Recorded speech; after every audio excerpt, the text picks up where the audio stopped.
ਕਰਨ ਧਾਲੀਵਾਲ ਦੀ ਢਾਹਾਂ ਪੁਰਸਕਾਰ 2016 ਨਾਲ ਸਨਮਾਨਿਤ ਪੁਸਤਕ ਹੈ ਉਸ ਪਲ। ਅਗਲੀ ਕਹਾਣੀ ਹੈ ਲਕੀਰ ਦੇ ਉਸ ਪਾਰ। ਮੈਂ ਵੀ ਝੱਲੀ ਹੋ ਗਈ ਸਾਂ। ਜਿਹਨੇ ਉਹ ਬਾਤ ਛੇੜ ਲਈ ਜਿਹਦਾ ਕੋਈ ਹੁੰਗਾਰਾ ਨਹੀਂ ਹੈ ਨੀਰਜ ਕੋਲ। ਉਸ ਕੋਲ ਭਲਾ ਵਕਤ ਹੀ ਕਿੱਥੇ ਹੈ ਉਹ ਗੱਲਾਂ ਸੋਚਣ ਦਾ ਜਿਨ੍ਹਾਂ ਪਿੱਛੇ ਭਾਵੁਕ ਹੋਈ ਫਿਰਦੀਆਂ ਮੈਂ। ਪਤਾ ਨਹੀਂ ਕਿਉਂ ਪਰ ਕਦੀ ਕਦੀ ਜਾਗ ਉੱਠਦੀ ਹੈ ਮੇਰੇ ਅੰਦਰ ਉਹ ਛੋਟੇ ਜਿਹੇ ਸ਼ਹਿਰ ਵਾਲੀ ਕੀਰਤੀ ਤੇ ਛੇੜ ਬੈਠਦੀ ਹੈ ਐਸੀਆਂ ਬਾਤਾਂ। ਭੁੱਲ ਜਾਂਦੀ ਹੈ ਉਹ ਕਿ ਕੀਰਤੀ ਹੁਣ ਉਹ ਕੀਰਤੀ ਨਹੀਂ ਰਹੀ ਜਿਸ ਲਈ ਔਰਤ ਹੋਣ ਦੀ ਪਰਿਭਾਸ਼ਾ ਹੀ ਕੁਝ ਹੋਰ ਸੀ। ਜਿਹਨੂੰ ਸਿਖਾਇਆ ਗਿਆ ਸੀ ਉਹਦੇ ਦੁਆਲੇ ਖਿੱਚੀ ਗਈ ਲక్ష్మణ ਰੇਖਾ 'ਚ ਰਹਿ ਕੇ ਜਿਉਣਾ। ਪਰ ਇਹ ਕੀਰਤੀ ਜੋ ਇਸ 8ਵੀਂ ਮੰਜ਼ਿਲ ਦੇ 9ਵੇਂ ਫਲੈਟ 'ਚ ਬੈਠੀ ਹੈ ਇਸ ਵੇਲੇ, ਉਹ ਕੀਰਤੀ ਤਾਂ ਕੋਈ ਹੋਰ ਕੀਰਤੀ ਹੈ। ਕਦੇ ਕਦੇ ਜਾਗ ਉੱਠਦੀ ਹੈ ਉਹੀ ਕੀਰਤੀ ਇਸ ਕੀਰਤੀ ਦੇ ਅੰਦਰ। ਆਖਦੀ ਹੈ ਕੀਰਤੀਏ ਬਣ ਜਾ ਕੀਰਤੀ ਤੋਂ ਕੀਰਤੀ ਬੰਗੜ, ਕੀਰਤੀ ਵਰਮਾ ਸ਼ਰਮਾ ਜਾਂ ਕੁਝ ਵੀ, ਉਂਝ ਨਹੀਂ ਗੁਜ਼ਾਰਾ। ਉਹ ਇਹ ਗੱਲ ਕਰੇ ਵੀ ਕਿਉਂ ਨਾ। ਕਦੇ ਖੁਦ ਵੀ ਤਾਂ ਕੀਰਤੀ ਦੀਕਸ਼ਤ ਹੋਇਆ ਕਰਦੀ ਸੀ। ਉਹ ਸੀ ਵੀ ਤਾਂ ਉਸ ਛੋਟੇ ਸ਼ਹਿਰ ਦੀ। ਨਹੀਂ ਜਾਣਦੀ ਉਹ ਇਸ ਮਹਾਨਗਰ ਦੀ ਮਾਇਆ। ਇੱਥੇ ਤਾਂ ਹਰ ਕੀਰਤੀ ਕੀਰਤੀ ਹੈ ਬਸ। ਇੱਥੇ ਤਾਂ ਜ਼ਰਾ ਵੀ ਕਾਹਲ ਨਹੀਂ ਹੈ ਕਿਸੇ ਕੀਰਤੀ ਨੂੰ ਕੁਝ ਹੋਰ ਬਣ ਜਾਣ ਦੀ, ਤੇ ਨਾ ਹੀ ਕਾਹਲੀ ਹੈ ਕਿਸੇ ਹੋਰ ਨੂੰ ਕਿਸੇ ਕੀਰਤੀ ਨੂੰ ਕੁਝ ਹੋਰ ਬਣਾ ਦੇਣ ਦੀ। ਇਸੇ ਲਈ ਤਾਂ ਪਹਿਲਾਂ ਹੱਸ ਤੇ ਫਿਰ ਖਿਝ ਗਿਆ ਸੀ Neeraj. Small city small thinking, behave like a modern girl. ਇਸ ਪ੍ਰੋਫੈਸ਼ਨ 'ਚ ਇਹਨਾਂ ਗੱਲਾਂ ਲਈ ਟਾਈਮ ਨਹੀਂ ਹੁੰਦਾ। ਕਿੰਨਾ ਸੌਖਾ ਤਰੀਕਾ ਦੱਸਿਆ ਸੀ ਉਹਨੇ ਬਚਣ ਲਈ ਐਸੀਆਂ ਸੋਚਾਂ ਤੋਂ। ਸਿਖਾਉਣ ਲੱਗਿਆ ਸੀ ਮੈਨੂੰ ਇਸ ਮਹਾਨਗਰ ਦੀ ਮਰਿਆਦਾ ਅਨੁਸਾਰ ਜੀਣਾ। ਹੈ ਨਾ ਸਿਤਮ ਦੀ ਇੰਤਹਾ। ਕਦੀ ਮਜਬੂਰ ਕੀਤਾ ਗਿਆ ਸੀ ਉਸ ਕੀਰਤੀ ਨੂੰ ਉਸ ਸ਼ਹਿਰ ਦੀ ਮਰਿਆਦਾ ਅਨੁਸਾਰ ਜੀਣ ਲਈ। ਉਹ ਸ਼ਹਿਰ ਜਿੱਥੇ ਤੁਹਾਡੇ ਸਾਹ ਲੈਣ ਤੱਕ ਦੀ ਆਹਟ ਵੀ ਸੁਣਦੀ ਹੈ ਦੂਜੇ ਨੂੰ। ਤੁਸੀਂ ਰੋਟੀ ਨਾਲ ਕੀ ਖਾਧਾ ਇਹਦੀ ਖਬਰ ਵੀ ਹੁੰਦੀ ਹੈ ਤੁਹਾਡੇ ਗੁਆਂਢੀ ਨੂੰ। ਤੇ ਦਮ ਘੁੱਟਣ ਲੱਗਿਆ ਸੀ ਮੇਰਾ ਉਸ ਸ਼ਹਿਰ 'ਚ। ਛੋਟਾ ਪੈ ਗਿਆ ਸੀ ਉਹ ਸ਼ਹਿਰ ਮੇਰੇ ਸੁਪਨਿਆਂ ਦੇ ਫੈਲਣ ਲਈ। ਇਸੇ ਲਈ ਤਾਂ ਦੌੜੀ ਚਲੀ ਆਈ ਸੀ ਮੈਂ ਇਸ ਨਗਰ ਵੱਲ, ਹਰ ਲక్ష్మణ ਰੇਖਾ ਨੂੰ ਪਾਰ ਕਰਕੇ, ਫੈਸ਼ਨ ਡਿਜ਼ਾਈਨਰ ਦੀ ਡਿਗਰੀ ਹੱਥ 'ਚ ਲੈ ਕੇ, ਪਾਪਾ ਦੀ ਇੱਥੇ ਹੀ ਕੁਝ ਕਰ ਲੈ ਦੀ ਸਲਾਹ ਨੂੰ ਠੁਕਰਾ ਕੇ। ਇੱਥੇ ਹੀ ਤਾਂ ਨੀਰਜ ਮਿਲਿਆ ਸੀ ਮੈਨੂੰ। ਮੇਰੇ ਵਾਂਗ ਹੀ ਕੁਝ ਬਣਨ ਲਈ ਆਇਆ ਸੀ ਉਹ ਘਰ ਤੋਂ। ਤੇ ਅੱਜ ਕੰਮ ਬੋਲਦਾ ਉਹਦਾ, ਨੀਰਜ ਕੁੰਦਰਾ ਦਾ। ਜੀਨੀਅਸ ਆਖਦੇ ਨੇ ਜਿਹਨੂੰ ਲੋਕ। ਉਸੇ ਜੀਨੀਅਸ ਨੀਰਜ ਦੀ ਵਜ੍ਹਾ ਨਾਲ ਕੰਮ ਮਿਲਿਆ ਸੀ ਮੈਨੂੰ। 1000 ਵਾਰ ਧੰਨਵਾਦ ਕੀਤਾ ਸੀ ਮੈਂ ਉਹਦਾ। ਮੈਨੂੰ ਹਰ ਗੱਲ ਸਮਝਾਈ ਸੀ ਉਹਨੇ। ਇੱਥੇ ਕਾਮਯਾਬ ਹੋਣ ਦਾ ਹਰ ਗੁਰ। ਨਹੀਂ ਤਾਂ ਲਤਾੜਿਆ ਜਾਂਦਾ ਬੰਦਾ ਇਸ ਮਹਾਨਗਰ ਦੀ ਰਫ਼ਤਾਰ ਵਿੱਚ। ਇੱਥੇ ਤਾਂ ਬਸ ਚੱਲਣਾ ਪੈਂਦਾ ਨੱਕ ਦੀ ਸੇਧ 'ਚ ਬਿਨਾਂ ਆਸੇ ਪਾਸੇ ਝਾਕੇ। ਤੇ ਨੀਰਜ ਆਸੇ ਪਾਸੇ ਦੀਆਂ ਗੱਲਾਂ ਤੋਂ ਧਿਆਨ ਹਟਾ ਕੇ ਆਪਣੇ ਨਿਸ਼ਾਨੇ ਵੱਲ ਦੇਖਣ ਲਈ ਹੀ ਤਾਂ ਕਹਿ ਰਿਹਾ ਸੀ। ਪਰ ਕੀ ਜਾਣੇ ਨੀਰਜ, ਉਹ ਕੀਰਤੀ ਜਾਗ ਪਈ ਸੀ ਮੇਰੇ ਅੰਦਰ ਜਿਹਨੇ ਸਿੱਖਿਆ ਹੀ ਆਸੇ ਪਾਸੇ ਝਾਕਣਾ ਸੀ। ਇਸੇ ਲਈ ਸਮਾਲ ਸਿਟੀ ਸਮਾਲ ਥਿੰਕਿੰਗ ਦਾ ਤਗਮਾ ਦਿੰਦਾ ਹੈ ਉਹਨੂੰ ਨੀਰਜ। ਮੈਂ ਵੀ ਲੱਗ ਗਈ ਸਾਂ ਉਸੇ ਕੀਰਤੀ ਵਾਂਗ ਬੋਲਣ। ਪਰ ਅਚਾਨਕ ਮੈਨੂੰ ਲੱਗਿਆ ਕੀਰਤੀ ਨਹੀਂ, ਮਾਂ ਬੋਲ ਰਹੀ ਸੀ ਮੇਰੇ ਅੰਦਰ। ਕੀਰਤੀ, ਪਰਿਭਾਸ਼ਾ ਹੁੰਦੀ ਹੈ ਹਰ ਰਿਸ਼ਤੇ ਦੀ, ਪਰ ਤੂੰ ਤਾਂ ਨਵੇਂ ਅਰਥ ਕੱਢੀ ਬੈਠੀ ਹੈ ਰਿਸ਼ਤਿਆਂ ਦੇ। ਇਹੀ ਤਾਂ ਕਿਹਾ ਸੀ ਨਾ ਮਾਂ ਨੇ ਜਦ ਮੈਂ, ਇਹੀ ਤਾਂ ਸਿਖਾਇਆ ਨਾ ਮਾਂ ਨੇ ਉਸ ਕੀਰਤੀ ਨੂੰ। ਰਿਸ਼ਤਿਆਂ ਦੀ ਹਰ ਉਹ ਪਰਿਭਾਸ਼ਾ ਜਿਸ ਨੂੰ ਸਹੀ ਗਲਤ, ਚੰਗਾ ਮਾੜਾ, ਨੈਤਿਕ ਅਨੈਤਿਕ ਨਾਲ ਜੋੜ ਦੇਖਦੀ ਰਹੀ ਸੀ ਮਾਂ। ਪਰ ਮੈਂ ਰੱਦ ਕਰ ਦਿੱਤੀ ਸੀ ਹਰ ਉਹ ਪਰਿਭਾਸ਼ਾ ਤੇ ਚੱਲ ਪਈ ਸਾਂ ਉਲਟੇ ਰੁਖ ਤੇ ਸਿਰਜ ਲਈ ਸੀ ਇੱਕ ਨਵੀਂ ਪਰਿਭਾਸ਼ਾ ਜਿਸ ਵਿੱਚ ਮੈਂ ਸਾਂ ਤੇ ਨਾਲ ਸੀ ਬਸ ਨੀਰਜ। ਚੰਗਾ ਮਾੜਾ, ਸਹੀ ਜਾਂ ਗਲਤ ਕੁਝ ਵੀ ਨਹੀਂ ਸੀ ਉਸ ਵਿੱਚ। ਮੈਂ ਉਹ ਕੀਰਤੀ ਨਹੀਂ ਸੀ ਰਹੀ, ਪਰ ਮਾਂ ਤਾਂ ਸੀ। ਪਰ ਮਾਂ ਤਾਂ ਮਾਂ ਸੀ ਨਾ, ਦੀਕਸ਼ਤ ਪਰਿਵਾਰ ਦੀ ਨੂੰਹ, ਸੁਮਿਤਰਾ ਦੀਕਸ਼ਤ, ਜਿਹਨੇ ਸਿੱਖਿਆ ਸੀ ਆਪਣੀ ਸੱਸ ਕੋਲੋਂ ਕਿ ਨੂੰਹਾਂ ਧੀਆਂ ਉੱਚੀ ਸਾਹ ਨਹੀਂ ਕੱਢਦੀਆਂ, ਦਹਲੀਜ਼ ਤੋਂ ਪਾਰ ਪੈਰ ਨਹੀਂ ਰੱਖਦੀਆਂ। ਇਸੇ ਲਈ ਸ਼ਾਇਦ ਰੋਕ ਰਹੀ ਸੀ ਮੈਨੂੰ ਮਾਂ। ਸ਼ਾਇਦ ਇਸੇ ਲਈ ਤਾਂ ਕੀਰਤੀ ਬੁਟੀਕ ਖੋਲ੍ਹ ਲੈਣ ਦੀ ਸਲਾਹ ਦਿੱਤੀ ਸੀ ਉਹਨੇ। ਤੇ ਇਸੇ ਲਈ ਮੁਹੱਲੇ ਦੇ ਬੱਚਿਆਂ ਨੂੰ ਟਿਊਸ਼ਨ ਨਾ ਪੜ੍ਹਾਉਣ ਤੋਂ ਖਫਾ ਹੋਈ ਸੀ ਮਾਂ। ਪਰ ਕਿਵੇਂ ਪਾਉਂਦੀ ਮੈਂ ਸੂਈਆਂ 'ਚ ਧਾਗੇ, ਕਿਵੇਂ ਸਿਖਾਉਂਦੀ ਮੈਂ ਬੱਚਿਆਂ ਨੂੰ ਹੱਥ ਫੜ ਕੇ ਜੋੜ ਘਟਾਓ ਕਰਨੀ। ਗੁਨਾਹ ਕਰ ਬੈਠੀ ਸਾਂ ਮੈਂ ਸੁਪਨੇ ਦੇਖਣ ਦਾ। ਕੀਰਤੀ ਦਾ ਫੈਸ਼ਨ ਡਿਜ਼ਾਈਨਰ, ਇਸੇ ਲਈ ਤਾਂ ਨਿਕਲ ਤੁਰੀ ਸਾਂ ਮੈਂ, ਹਰ ਗੱਲ ਦਾ ਵਿਰੋਧ ਕਰਕੇ। ਪਰ ਹੁਣ ਅਚਾਨਕ ਵਾਪਸ ਮੁੜ ਜਾਣ ਨੂੰ ਦਿਲ ਕਰਦਾ ਹੈ। ਕਿੰਨੇ ਵਾਰੀ ਪਹਿਲਾਂ ਵਾਲੀ ਕੀਰਤੀ ਜਾਗ ਉੱਠਦੀ ਹੈ ਮੇਰੇ ਅੰਦਰ। ਉਸ ਸ਼ਾਮ ਵੀ ਸ਼ਾਇਦ ਨੀਰਜ ਦੇ ਸਾਹਮਣੇ ਉਹੀ ਕੀਰਤੀ ਖੜੀ ਸੀ ਤੇ ਆਮ ਜਿਹੀਆਂ ਔਰਤਾਂ ਵਾਂਗ ਸਮਝ ਬੈਠੀ ਸੀ ਕਿ ਹੱਕ ਹੈ ਮੈਨੂੰ ਲੜਨ ਦਾ, ਰੁੱਸਣ ਦਾ। ਪਰ ਭੁੱਲ ਗਈ ਸੀ ਉਹ, ਇੱਥੇ ਇੰਜ ਨਹੀਂ ਹੁੰਦਾ। ਇਹ ਹੱਕ ਦਿੱਤਾ ਹੀ ਕਿਸਨੇ ਸੀ ਮੈਨੂੰ? ਛੱਡ ਤੁਰਿਆ ਸੀ ਨੀਰਜ, ਤਰਲੇ ਲਏ ਸੀ ਮੈਂ ਉਹਦੇ। ਉਦੋਂ ਵੀ ਤਾਂ ਉਹੀ ਕੀਰਤੀ ਆਣ ਖੜੀ ਸੀ ਮੇਰੇ ਅੱਗੇ, ਅਲਾਪਣ ਲੱਗੀ ਸੀ ਉਹੀ ਰਾਗ। ਕੀਰਤੀਏ, ਜਦ ਤੱਕ ਤੂੰ ਕੀਰਤੀ ਹੈ ਉਦੋਂ ਤੱਕ ਬਦਲ ਲੈ ਖੁਦ ਨੂੰ। ਯਾਦ ਕਰ ਮਾਂ ਦੀ ਕਹੀ ਉਹ ਗੱਲ। ਇਸੇ ਲਈ ਤਾਂ ਅੱਜ ਯਾਦ ਆ ਰਹੀ ਹੈ ਮਾਂ, ਨਾਲ ਹੀ ਯਾਦ ਆ ਰਹੀ ਹੈ ਪ੍ਰੋਫੈਸਰ ਬੱਲ ਦੀ ਕਹੀ ਉਹ ਗੱਲ। ਧਰਤੀ ਗੋਲ ਹੈ ਪਿਆਰਿਓ, ਬੰਦਾ ਜਿੱਥੋਂ ਦੌੜਨਾ ਸ਼ੁਰੂ ਕਰਦਾ ਹੈ ਨਾ, ਮੁੜ ਉਸੇ ਬਿੰਦੂ ਤੇ ਆਣ ਖੜਦਾ ਹੈ। ਕਿੰਨੀ ਸੱਚ ਸੀ ਉਹਨਾਂ ਦੀ ਇਹ ਗੱਲ। ਮੈਂ ਵੀ ਤਾਂ ਮੁੜ ਜਾਣਾ ਚਾਹੁੰਦੀ ਹਾਂ ਉਸੇ ਥਾਂ ਜਿੱਥੋਂ ਕਦੇ ਦੌੜਨਾ ਸ਼ੁਰੂ ਕੀਤਾ ਸੀ। ਪਰ ਜਾਣਦੀ ਹਾਂ ਉਹ ਘਰ ਹੁਣ ਪਨਾਹ ਨਹੀਂ ਦੇਵੇਗਾ ਮੈਨੂੰ, ਜਿਸ ਦੀ ਦਹਿਲੀਜ਼ ਨੂੰ ਪਾਰ ਕਰਕੇ ਨਿਕਲੀ ਸਾਂ ਮੈਂ। ਇੱਕ ਪਲ ਲਈ ਤਣ ਗਿਆ ਸੀ ਪਿਤਾ ਜੀ ਦਾ ਚਿਹਰਾ। ਉਹੀ ਭੈ ਸੀ ਉਹਨਾਂ ਦੇ ਚਿਹਰੇ ਤੇ ਜੋ ਬਚਪਨ ਤੋਂ ਦੇਖਦੀ ਆਈ ਸਾਂ ਮੈਂ। ਪਰ ਉਸ ਦਿਨ ਡਰੀ ਨਹੀਂ ਸਾਂ ਮੈਂ। ਪਿਤਾ ਜੀ ਦੇ ਅੱਗੇ ਕਦੀ ਉੱਚੀ ਸਾਹ ਨਾ ਲੈਣ ਵਾਲੀ ਕੀਰਤੀ ਦਲੀਲਾਂ ਦੇ ਸਮਝਾਉਣ ਲੱਗੀ ਸੀ ਆਪਣੀ ਗੱਲ। ਉਸੇ ਹੀ ਪਲ ਜਾਗੀ ਸੀ ਇਹ ਕੀਰਤੀ ਮੇਰੇ ਅੰਦਰ, ਜਿਹਨੇ ਦੇਖਿਆ ਸੀ ਕਦੇ ਸੁਪਨਾ। ਉੱਚੀਆਂ ਉੱਚੀਆਂ ਇਮਾਰਤਾਂ ਚਕਾ ਚੌਂਧ ਤੇ ਤੁਰ ਪਈ ਸੀ ਉਹ, ਸਮਾ ਜਾਣ ਲਈ ਉਸ ਚਕਾ ਚੌਂਧ ਵਿੱਚ, ਫੈਲ ਜਾਣ ਸਮੁੱਚੇ ਬ੍ਰਹਿਮੰਡ ਵਿੱਚ। ਪਰ ਅੱਜ ਉਹ ਕੀਰਤੀ ਸਿਮਟੀ ਬੈਠੀ ਹੈ ਖੁਦ ਅੰਦਰ। ਸ਼ੀਸ਼ੇ ਅੱਗੇ ਖੜ ਕੇ ਦੇਖਦੀ ਹਾਂ ਖੁਦ ਨੂੰ, ਪੁੱਛਦੀ ਹਾਂ ਦੱਸ ਕੀ ਖੱਟਿਆ ਤੂੰ? ਲਟਕ ਰਹੀਆਂ ਨਾ ਤ੍ਰਿਸ਼ੰਕੂ ਵਾਂਗ, ਨਾਰ ਨਾ ਪਾਰ। ਸੋਚਦੀ ਹਾਂ ਨੀਰਜ ਨੇ ਜਿਉਣ ਦਾ ਤਰੀਕਾ ਦੱਸਿਆ ਸੀ ਮੈਨੂੰ, ਜਾਂ ਫਿਰ ਵਰਤੇ ਜਾਣ ਦਾ। ਵਰਤਣਾ ਹੀ ਤਾਂ ਚਾਹੁੰਦਾ ਇੱਥੇ ਹਰ ਕੋਈ ਦੂਜੇ ਨੂੰ, ਇਹੀ ਤਾਂ ਪਰਿਭਾਸ਼ਾ ਦੱਸੀ ਸੀ ਨੀਰਜ ਨੇ। ਦੇਖ ਕੀਰਤੀ, ਜਦ ਤੱਕ ਖੁਸ਼ ਹਾਂ ਤੂੰ ਤੇ ਮੈਂ, ਤੇ ਖੁਸ਼ੀ ਤਾਂ ਦੱਸੀ ਸੀ ਮੈਂ ਆਪਣੇ ਨੀਰਜ ਨੂੰ, ਆਪਣੀ ਨੀਰਜ ਨੂੰ। ਪਰ ਨੀਰਜ ਨੇ ਹੋਰ ਕਿੰਨਾ ਕੁਝ ਦੱਸ ਦਿੱਤਾ ਸੀ ਮੈਨੂੰ। ਮਾਂ ਦੇ ਬੋਲ ਗੂੰਜ ਉੱਠੇ ਸਨ ਕੰਨਾਂ ਵਿੱਚ। ਇਹੋ ਜਿਹੇ ਰਿਸ਼ਤੇ ਤਾਂ ਮੈਨੂੰ ਲੱਗਿਆ ਜਿਵੇਂ ਕੋਈ ਪਰਿਭਾਸ਼ਾ ਹੀ ਨਾ ਹੋਵੇ ਇਸ ਰਿਸ਼ਤੇ ਦੀ। ਪਰ ਕਿੰਨਾ ਖੁਸ਼ ਹੋਇਆ ਸੀ ਨੀਰਜ ਜਦ ਗੱਲ ਮੰਨ ਲਈ ਸੀ ਮੈਂ ਉਹਦੀ। ਪਰ ਨਹੀਂ ਸੀ ਜਾਣਦਾ ਉਹ, ਖੁਰ ਗਈ ਸਾਂ ਮੈਂ ਅੰਦਰ ਤੱਕ। ਮਾਂ ਦਾ ਚਿਹਰਾ ਉੱਭਰ ਆਇਆ ਸੀ ਅੱਖਾਂ ਸਾਹਮਣੇ। ਉਸ ਵੇਲੇ ਮਾਂ ਕੋਲ ਹੁੰਦੀ ਤਾਂ ਦੁਨੀਆ ਦੀ ਸ਼ਾਇਦ ਸਭ ਤੋਂ ਵੱਡੀ ਖੁਸ਼ੀ ਇਹੀ ਹੋਣੀ ਸੀ ਉਸ ਲਈ। ਘਰ ਦੀ ਹਰ ਮਰਿਆਦਾ ਨੂੰ ਲੱਥ ਕੇ ਪਹੁੰਚੀ ਹਾਂ ਮੈਂ ਇਸ ਥਾਂ, ਖਾਸ ਬਣ ਕੇ ਜਿਉਣ ਲਈ। ਬਹੁਤ ਰੋਕਿਆ ਗਿਆ ਸੀ ਮੈਨੂੰ, ਪਰ ਵਿਰੋਧ ਵਿੱਚੋਂ ਵਿਕਾਸ ਲੱਭਦੀ ਹੀ ਬਣ ਗਈ ਹਾਂ ਮੈਂ ਕੀਰਤੀ। ਦਾ ਫੈਸ਼ਨ ਡਿਜ਼ਾਈਨਰ, ਜਿਹਨੂੰ ਪਹਿਚਾਣਦਾ ਹੈ ਅੱਜ ਇਹ ਮਹਾਨਗਰ, ਜਿਸ ਦੇ ਡਿਜ਼ਾਈਨ ਕੀਤੇ ਕੱਪੜੇ ਪਾ ਕੇ ਰੈਂਪ ਤੇ ਥਿੜਕਦੀਆਂ ਨੇ ਮਾਡਲਾਂ। ਛੋਟੇ ਜਿਹੇ ਸ਼ਹਿਰ ਤੇ ਛੋਟੇ ਜਿਹੇ ਘਰ ਤੋਂ ਨਿਕਲੀ ਸਾਂ ਕਦੇ, ਫੈਲ ਜਾਣ ਲਈ ਮਹਾਨਗਰ ਦੀ ਇਸ ਮਾਇਆ ਤੇ। ਨੀਰਜ ਨੇ ਸਾਥ ਦਿੱਤਾ ਸੀ ਮੇਰਾ ਹਰ ਤਰ੍ਹਾਂ ਨਾਲ, ਤੇ ਰਹਿਣ ਲੱਗੇ ਸਾਂ ਅਸੀਂ ਮਹਾਨਗਰੀ ਸੋਚ ਅਨੁਸਾਰ, ਜਿਸ ਨੂੰ ਲਿਵ ਇਨ ਰਿਲੇਸ਼ਨਸ਼ਿਪ ਦਾ ਨਾਮ ਦਿੱਤਾ ਸੀ ਉਹਨੇ।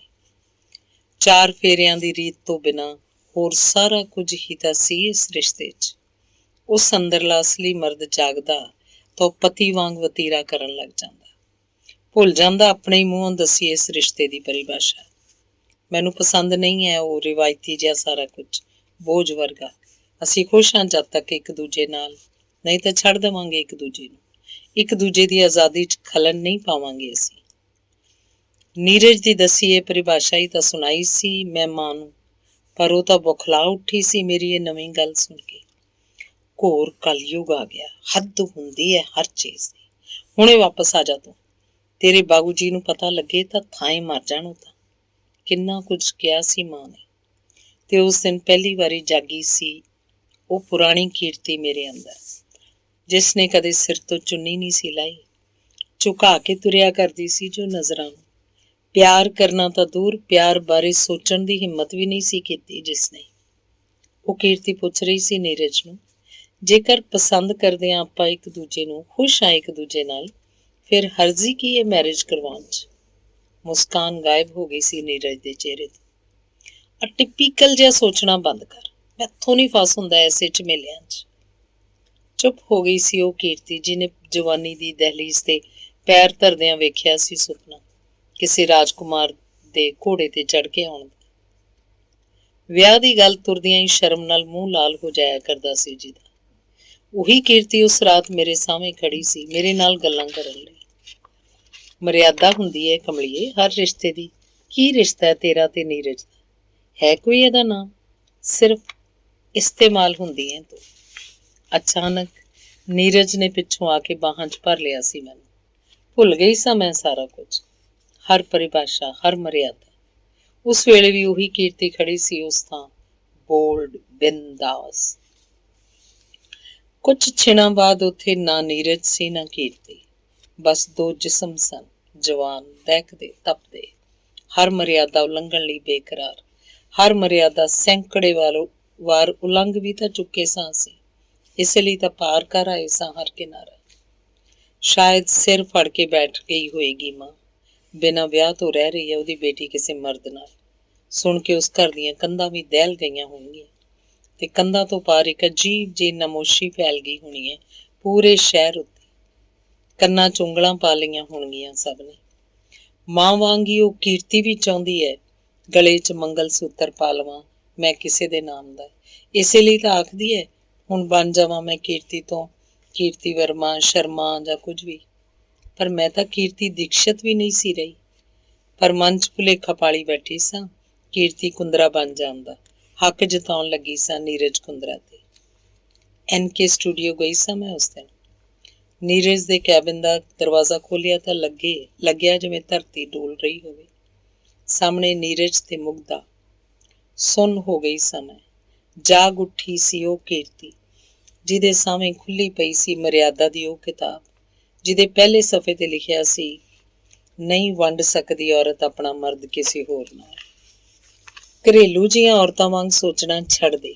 ਕੀ ਭੁਚਾਲ ਆ ਗਿਆ ਦੱਸ? ਘਸ ਗਿਆ ਮੇਰਾ ਕੁਝ? ਆਜ਼ਾਦ ਆ ਆਪਾਂ, ਇੱਕੋ ਥਾਂ ਤਾਂ ਪਸ਼ੂ ਵੀ ਅੱਕ ਜਾਂਦਾ। ਤੇ ਉਸ ਨੀਰਜ ਕੁੰਦਰਾ ਨੇ ਦੱਸਿਆ ਸੀ ਮੈਨੂੰ ਨਵਾਂ ਫਾਰਮੂਲਾ ਇੰਜੋਏ ਕਰਨ ਦਾ। ਉਹ ਚਾਹੁੰਦਾ ਸੀ ਇੱਕ ਰਾਤ ਮੈਂ ਤੇ ਮੁਗਧਾ ਬਿਤਾਈਏ ਇੱਕ ਦੂਜੇ ਦੀ ਥਾਂ।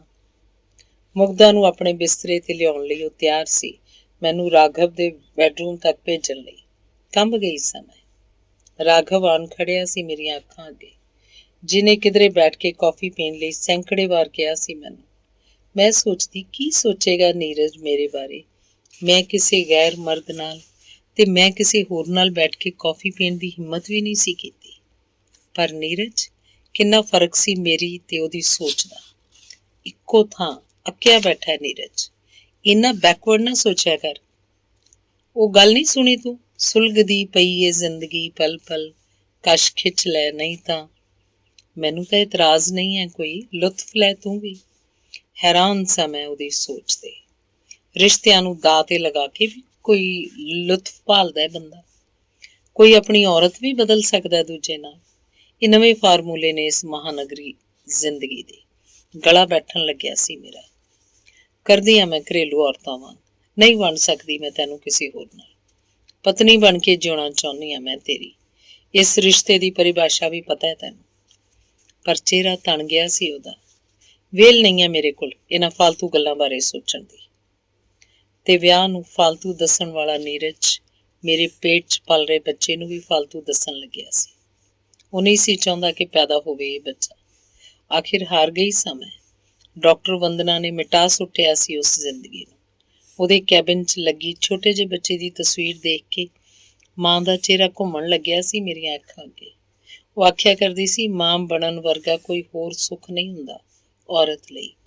ਪਰ ਮੈਂ ਤਾਂ ਆਪਣੇ ਬੱਚੇ ਨੂੰ ਖੁਦ ਨਾਲ ਹੀ ਉਲਝੀ ਰਹਿੰਦੀ ਹਾਂ ਅਕਸਰ। ਮੇਰਾ ਹੀ ਅਕਸਾਨ ਖੜਦਾ ਹੈ ਮੇਰੇ ਅੱਗੇ। ਇੱਕੋ ਹੀ ਵੇਲੇ ਦੋ ਹਿੱਸਿਆਂ 'ਚ ਵੰਡੀ ਜਾਂਦੀ ਹਾਂ ਮੈਂ। ਵਿਚਾਲੇ ਹੁੰਦੀ ਹੈ ਇੱਕ ਲਕੀਰ ਤੇ ਲਕੀਰ ਦੇ ਇਸ ਪਾਰ ਮੈਂ ਤੇ ਉਸ ਪਾਰ ਖੜੀ ਹੁੰਦੀ ਹੈ ਉਹੀ ਕੀਰਤੀ ਜਿਸ ਨੂੰ ਭੈ ਆਉਂਦਾ ਹੈ ਇਹਨਾਂ ਮਹਾਨਗਰੀ ਹਵਾਵਾਂ ਤੋਂ। ਉਹ ਆਖਦੀ ਹੈ ਗਲਤ ਹੈ ਤੂੰ, ਨਾਲੇ ਤੇਰਾ ਇਹ ਰਿਸ਼ਤਾ ਬਾਜ਼ਾਰੂ ਜਿਹਾ, ਹਰ ਗੱਲ ਨੀਡਸ ਬੇਸਡ। ਵਰਤਿਆ ਤੈਨੂੰ ਨੀਰਜ ਨੇ, ਜ਼ਰਾ ਸੋਚ ਕੇ ਤਾਂ ਵੇਖ। ਪਰ ਮੇਰੇ ਕੁਝ ਸੋਚਣ ਤੋਂ ਪਹਿਲਾਂ ਹੀ ਨੀਰਜ ਦੇ ਬੋਲ ਗੂੰਜ ਉੱਠਦੇ ਨੇ ਮੇਰੇ ਕੰਨਾਂ 'ਚ। ਵਰਤਿਆ ਤਾਂ ਤੂੰ ਵੀ ਹੈ ਮੈਨੂੰ, ਸੈਕਸ ਤਾਂ ਤੈਨੂੰ ਵੀ ਚਾਹੀਦਾ ਸੀ। ਹਰ ਗੱਲ 'ਚ ਬਰਾਬਰ ਦੀ ਹਿੱਸੇਦਾਰ ਹੈ ਤੂੰ। ਆਪਸ 'ਚ ਉਲਝਿਆ ਰਹਿੰਦਾ ਹੈ ਸਾਰਾ ਕੁਝ। ਦਿਲ ਕਰਦਾ ਹੈ ਮੁੜ ਉਹੀ ਕੀਰਤੀ ਬਣ ਜਾਣ ਨੂੰ, ਉਸੇ ਸ਼ਹਿਰ ਮੁੜ ਜਾਣ ਨੂੰ, ਜਿੱਥੇ ਪਰਿਭਾਸ਼ਾ ਹੀ ਕੁਝ ਹੋਰ ਸੀ ਔਰਤ ਹੋਣ ਦੀ। ਕਦੀ ਸੋਚਣ ਲੱਗਦੀ ਹਾਂ, ਕੀਰਤੀਏ ਕੀ ਕਰੇਂਗੀ ਉੱਥੇ ਜਾ ਕੇ। ਬਣ ਜਾਈਂ ਕੀਰਤੀ ਤੋਂ ਕੀਰਤੀ ਵਰਮਾ ਸ਼ਰਮਾ ਜਾਂ ਕੁਝ ਹੋਰ, ਤੇ ਫੜਫੜਾਉਂਦੀ ਰਹੀ ਪਿੰਜਰੇ 'ਚ ਕੈਦ ਪੰਛੀ ਵਾਂਗ। ਮਾਣ ਲੈ ਇਹਨਾਂ ਖੁੱਲੀਆਂ ਫਿਜ਼ਾਵਾਂ ਨੂੰ। ਅਜੀਬ ਜਿਹਾ ਦਵੰਦ ਚੱਲਦਾ ਉਸ ਪਲ, ਮੱਚ ਉੱਠਦਾ ਇੱਕ ਸ਼ੋਰ। ਇਸ ਪਾਰ ਖੜ ਕੇ ਦਿੱਤੀਆਂ ਦਲੀਲਾਂ ਨੂੰ ਉਸ ਪਾਰ ਖੜ ਕੇ ਕੱਟਣ ਲੱਗਦੀਆਂ ਖੁਦ ਹੀ। ਪਰ ਫਿਰ ਵੀ ਕਿਉਂ ਬਣਨਾ ਚਾਹੁੰਦੀ ਹਾਂ ਮੈਂ ਕੀਰਤੀ ਕੁੰਦਰਾ? ਹੈ ਕੋਈ ਇਹਦਾ ਜਵਾਬ? ਕਦੇ ਖੁਦ ਹੀ ਤਾਂ ਨਿਕਲੀ ਸੀ ਮੈਂ, ਠੁਕਰਾ ਕੇ ਹਰ ਐਸੀ ਰੀਤ ਨੂੰ। ਫਿਰ ਇਹ ਕੀਰਤੀ ਕੁੰਦਰਾ ਬਣਨ ਵਾਲੀ ਰੀਝ ਕਿਸ ਕੀਰਤੀ ਦੀ ਹੈ ਭਲਾ? ਧੰਨਵਾਦ। ਸਿਮਰਨ ਧਾਲੀਵਾਲ ਦੀ ਪੁਸਤਕ ਉਸ ਪਲ ਦੀ ਅਗਲੀ ਕਹਾਣੀ ਹੈ ਹੁਣ ਮੈਂ ਝੂਠ ਨਹੀਂ ਬੋਲਦਾ। ਸੁਣਾਓ ਬਾਈ ਜੀ, ਕੀ ਹਾਲ ਨੇ? ਕਰੀ ਜਾਂਦੇ ਹੋ ਸੈਰਾਂ? ਆ ਜਾਓ, ਮਾਰ ਲਓ ਦਮ 2 ਘੜੀਆਂ, ਨਾਲੇ ਤੁਹਾਨੂੰ 2-4 ਅਕਲ ਦੀਆਂ ਗੱਲਾਂ ਦੱਸਾਂ। ਐਵੇਂ ਨਾ ਸਮਝਿਓ ਡਬਲ MA ਕੀਤੀ ਮੈਂ ਤਾਂ PhD ਵੀ ਕਰਨੀ ਸੀ, ਪਰ ਮੇਰਾ ਗਾਈਡ ਹੀ ਫੰਨੇ ਖਾਂ ਨਿਕਲਿਆ। ਨਹੀਂ ਤਾਂ ਕੀ ਪੁੱਛਿਆ? ਕੀ ਵਿਸ਼ਾ ਲੈਂਦਾ? PhD ਦਾ? ਮੈਂ ਤਾਂ ਜੀ ਜੱਟਾਂ ਦੀਆਂ ਗੋਤਾਂ ਤੇ ਕੰਮ ਕਰਦਾ। ਫੰਨੇ ਖਾਂ ਜੱਟ ਆ ਮੈਂ ਵੀ। ਬਾਈ ਜੀ ਹੌਲੀ ਬੋਲੋ, ਆਪਣੀ ਇਹ ਘਰ ਵਾਲੀ ਗੱਲ। ਜੇ ਹੁਣ ਪਤਾ ਹੈ ਵਿਚਲੀ ਗੱਲ ਦਾ, ਤਾਂ ਹੋਕਾ ਕਿਉਂ ਦੇਣਾ ਪੂਰੇ ਜੱਗ ਨੂੰ? ਸੱਚ ਦੱਸਾਂ, ਨਫ਼ਰਤ ਹੈ ਮੈਨੂੰ ਝੂਠ ਤੋਂ। ਪਰ ਸਿਆਣੇ ਕਹਿੰਦੇ ਨੇ ਕਿ ਇੱਕ ਝੂਠ ਲੁਕਾਉਣ ਲਈ ਬੰਦਾ 100 ਝੂਠ ਬੋਲਦਾ। ਬਸ ਇਹੋ ਮੈਂ ਕਰਦਾ ਰਿਹਾ ਸਾਰੀ ਉਮਰ। ਤੁਹਾਡੇ ਤੋਂ ਕਾਹਦਾ ਉੱਲਾ, ਬਹੁਤ ਸੰਤਾਪ ਹੋ ਗਿਆ ਮੈਂ ਇਹਦਾ ਵੀ। ਬਸ ਇਹ ਵੀ ਅੰਦਰ ਦਾ ਹੀ ਯੱਬ ਸੀ ਮੇਰਾ। ਕੀ ਕਿਹਾ? ਪਹਿਲਾਂ ਝੂਠ ਕਦ ਬੋਲਿਆ ਸੀ ਮੈਂ? ਹੈ ਨਾ ਅਜੀਬ ਜਿਹਾ ਸਵਾਲ, ਜਿਵੇਂ ਕੋਈ ਕਿਸੇ ਕਵੀ ਨੂੰ ਪੁੱਛੇ ਵੀ ਤੂੰ ਪਹਿਲੀ ਕਵਿਤਾ ਕਦ ਲਿਖੀ ਸੀ। ਸ਼ਾਇਦ ਉਹ ਝੂਠ ਨਹੀਂ, ਮੇਰੀ ਮਜਬੂਰੀ ਸੀ, ਤੇ ਮੁੜ ਉਸ ਝੂਠ ਨੂੰ ਹੀ ਸੱਚ ਸਾਬਤ ਕਰਨ ਲਈ ਉਲਝਦਾ ਰਿਹਾ ਮੈਂ। ਗੱਲ BA ਦੇ ਪਹਿਲੇ ਸਾਲ ਦੀ ਸੀ। ਇੱਕ ਦਿਨ ਅਸੀਂ 5-7 ਜਾਣੇ ਬੈਠੇ ਚਾਹ ਪੀਂਦੇ ਪਏ ਸੀ। ਨਵਾਂ ਮੈਂ ਕਾਲਜ ਗਿਆ। ਇੱਕ ਤੁਹਾਡੇ ਵਰਗਾ ਬਾਈ ਪੁੱਛਣ ਲੱਗਾ, ਯਾਰ ਸੁਰਜੀਤ, ਤੇਰਾ ਬਾਪੂ ਕੀ ਕੰਮ ਕਰਦਾ? ਮੈਂ ਸੋਚੀ ਪੈ ਗਿਆ। ਇੱਕ ਮਨ ਕਰੇ ਜੋ ਬਾਪੂ ਕਰਦਾ ਉਹੀ ਦੱਸਾਂ। ਫਿਰ ਮੈਨੂੰ ਪਿੰਡ ਵਾਲਾ ਸਕੂਲ ਯਾਦ ਆ ਗਿਆ। ਪਤਾ ਕੀ ਕਹਿੰਦੇ ਸੀ ਮੁੰਡੇ? ਅਖੇ ਇਹਦੇ ਕੋਲੋਂ ਗੱਚ ਭਰ ਆਉਂਦਾ ਮੇਰਾ ਅੱਜ ਵੀ ਸੋਚ ਕੇ। ਤੁਸੀਂ ਪੁੱਛਦੇ ਹੋ ਕਿਉਂ ਝੂਠ ਬੋਲਿਆ, ਕਦ ਬੋਲਿਆ? ਮੈਂ ਕਹਿੰਦਾ ਮੇਰੇ ਵਾਂਗ ਨਮੋਸ਼ੀ ਹੰਢਾਈ ਹੋਵੇ ਕਿਸੇ, ਫਿਰ ਪਤਾ ਲੱਗੇ। ਲੋ ਇੱਕ ਅਕਲ ਦੀ ਗੱਲ ਆ ਗਈ ਮੇਰੇ ਚੇਤੇ। ਜਿਹੜੇ ਜ਼ਖਮ ਰੂਹ ਤੇ ਲੱਗ ਜਾਣ ਉਹ ਕਦੀ ਨਹੀਂ ਭਰਦੇ, ਤੇ ਮੇਰੀ ਤਾਂ ਰੂਹ ਜ਼ਖਮਾਂ ਨਾਲ ਭਰੀ ਪਈ ਸੀ। ਮੈਨੂੰ ਉਹ ਸਭ ਗੱਲਾਂ ਯਾਦ ਆ ਗਈਆਂ। ਮੈਂ ਕਿਹਾ ਕਿ ਮੇਰਾ ਬਾਪੂ ਖੇਤੀ ਕਰਦਾ ਹੈ। ਇਹ ਸੀ ਮੇਰਾ ਪਹਿਲਾ ਝੂਠ। ਬਹੁਤ ਦੁੱਖ ਹੋਇਆ ਸੀ ਮੈਨੂੰ। ਕਿੱਥੇ ਕਰਦਾ ਸੀ ਬਾਪੂ ਖੇਤੀ? ਮਾਂ ਮੇਰੀ ਦੇ ਸਿਰ 'ਚ। ਉਹ ਤਾਂ ਪਰ ਉਸ ਦਿਨ ਪਹਿਲੀ ਵਾਰ ਹੀਣ ਭਾਵ ਪੈਦਾ ਹੋਇਆ ਸੀ ਮੇਰੇ ਮਨ 'ਚ। ਪਹਿਲੀ ਵਾਰ ਪਤਾ ਲੱਗਿਆ ਸੀ ਮੈਨੂੰ ਕਿ ਜੱਟ ਜ਼ਮੀਨ ਲਈ ਕਿਉਂ ਲੜ ਮਰਦੇ ਨੇ। ਜ਼ਮੀਨ ਤਾਂ ਧਿਰ ਹੁੰਦੀ ਹੈ ਬੰਦੇ ਦੀ। ਗੁਰੂ ਮਹਾਰਾਜ ਨੇ ਵੀ ਕਿਹਾ, ਮਿੱਟੀ 'ਚੋਂ ਜੰਮ ਕੇ ਮਿੱਟੀ ਹੋ ਜਾਂਦਾ ਬੰਦਾ। ਅੰਤ ਵੇਲੇ ਤਾਂ ਜ਼ਮੀਨ ਹੀ ਪਨਾਹ ਦਿੰਦੀ ਹੈ ਬੰਦੇ ਨੂੰ। ਪਰ ਛੱਡੋ, ਇਹ ਸੀ ਮੇਰਾ ਪਹਿਲਾ ਝੂਠ। ਸੁਣ ਲਿਆ? ਸਮਝ ਵੀ ਜਾਓਗੇ ਕਿ ਕਿਉਂ ਬੋਲਿਆ ਸੀ ਮੈਂ ਇਹ ਝੂਠ, ਬਸ ਕਿਸੇ ਇੱਕ ਝੂਠ ਨੂੰ ਲੁਕਾਉਣ ਲਈ। ਸਹੀ ਗੱਲ ਦੱਸਾਂ, ਨਾ ਕੋਈ ਜੰਮਦਾ ਸਾਧ ਹੁੰਦਾ, ਨਾ ਜੰਮਦਾ ਚੋਰ। ਮਤਲਬ ਸਾਰਾ ਕੁਝ ਇੱਥੇ ਆ ਕੇ ਹੀ ਬਣਦਾ ਬੰਦਾ। ਤੁਹਾਡੀ ਇਸ ਧਰਤੀ ਤੇ, ਇਸ ਸਮਾਜ ਵਿੱਚ ਲੋਕ ਬਣਾਉਂਦੇ ਨੇ ਚੋਰ, ਹਾਲਾਤ ਬਣਾਉਂਦੇ ਨੇ ਇਨਸਾਨ ਨੂੰ ਮਾੜਾ। ਤੇ ਮੈਨੂੰ ਵੀ ਝੂਠਾ ਬਣਾਇਆ ਲੋਕਾਂ ਨੇ, ਹਾਲਾਤਾਂ ਨੇ, ਸਮੇਂ ਨੇ। ਮੈਨੂੰ ਜਦੋਂ ਬਹੁਤੀ ਸਮਝ ਨਹੀਂ ਸੀ ਕਾਸੇ ਦੀ, ਮੈਂ ਤਾਂ ਉਦੋਂ ਹੀ ਸਮਝ ਬੈਠਾ ਸੀ ਕਿ ਮੇਰਾ ਬਾਪੂ ਜਿਹੜਾ ਕੰਮ ਕਰਦਾ ਹੈ ਤਾਂ ਕੋਈ ਗੰਦਾ ਕੰਮ ਹੈ। ਤਾਂ ਹੀ ਤਾਂ ਲੋਕ ਨਫ਼ਰਤ ਕਰਦੇ ਨੇ ਸਾਡੇ ਨਾਲ। ਬਹੁਤ ਖਿੱਚਦਾ ਸੀ ਮੈਂ, ਸੋਚਦਾ ਕਿਉਂ ਕਰਦਾ ਹੈ ਮੇਰਾ ਬਾਪੂ ਇਹ ਕੰਮ। ਬੜੀ ਰੀਝ ਸੀ ਮੇਰੀ ਕਿ ਮੇਰਾ ਬਾਪੂ ਵੀ ਖੇਤੀ ਕਰੇ, ਪਰ ਮੈਂ ਨਹੀਂ ਸੀ ਜਾਣਦਾ ਕਿ ਬਸ ਉਸੇ ਦਿਨ ਤੋਂ ਲੱਗਣ ਲੱਗਿਆ ਸੀ ਮੈਨੂੰ ਕਿ ਜੱਟ ਕੀ ਤੇ ਘੱਟ ਕੀ। ਤਾਂ ਹੀ ਤਾਂ ਫੰਨੇ ਖਾਂ ਜੱਟ ਦੱਸਦਾ ਮੈਂ ਖੁਦ ਨੂੰ। ਤੁਸੀਂ ਤਾਂ ਚਲੋ ਘਰ ਦੇ ਬੰਦੇ ਹੋਏ, ਤੁਹਾਡੇ ਤੇ ਕਾਹਦਾ ਓਲਾ। ਆ ਡਬਲ MA ਕਿਉਂ ਕੀਤੀ ਮੈਂ? ਇਸੇ ਦੁੱਖ ਦੇ ਮਾਰਿਆਂ। ਮੈਂ ਨਿੱਕੇ ਹੁੰਦੇ ਹੀ ਸਮਝ ਗਿਆ ਸੀ ਕਿ ਤਕਦੀਰਾਂ ਖੁਦ ਬਣਾਈ ਦੀਆਂ ਨੇ। ਜੇ ਮੈਂ ਨਾ ਪੜ੍ਹਦਾ ਤਾਂ ਪਤਾ ਕੀ ਹੁੰਦਾ, ਮੈਂ ਵੀ ਬੈਠਾ ਹੁੰਦਾ ਆਪਣੇ ਬਾਪੂ ਵਾਲੀ ਗੱਦੀ ਤੇ। ਉਹ ਸਾਹਮਣੇ ਗੁਲਾਬੀ ਰੰਗ ਦੀ ਕੋਠੀ ਦਿਸਦੀ ਹੈ, ਕਿਹਦੀ ਹੈ ਭਲਾ? ਮੇਰੀ। ਬਾਹਰ ਨੇਮ ਪਲੇਟ ਤੇ ਪਤਾ ਕੀ ਲਿਖਿਆ? ਸਰਦਾਰ ਸੁਰਜੀਤ ਸਿੰਘ ਸੰਧੂ SDM। ਫੇਰ ਉਹੀ ਗੱਲ, ਮੈਂ ਕਿਹਾ ਨਾ ਹੌਲੀ ਬੋਲੋ, ਕੰਧਾਂ ਦੇ ਵੀ ਕੰਨ ਹੁੰਦੇ ਨੇ।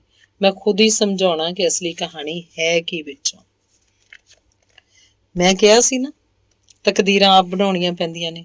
ਮੈਂ ਪਿੰਡ ਵਾਲੇ ਸਕੂਲੋਂ 5 ਕਰਕੇ ਜਾਣਾ ਸੀ ਨਾ, ਜਦ ਨਾਲ ਦੇ ਪਿੰਡ ਵੱਡੇ ਸਕੂਲ ਬਾਪੂ ਮੇਰਾ ਫਸਾਦ ਪਾ ਕੇ ਬਹਿ ਗਿਆ। ਕਹਿੰਦਾ ਦੇਖ ਬਈ ਸੀਤਿਆ, ਪੁੱਤ ਆਪਣੇ ਘਰਾਂ ਦੇ ਜਵਾਕ ਕਿਤੇ DC ਲੱਗਦੇ ਨੇ, ਤੂੰ ਕੀ ਸੱਪ ਕੱਢਣਾ ਆ ਪੜ੍ਹਾਈਆਂ ਕਰਕੇ?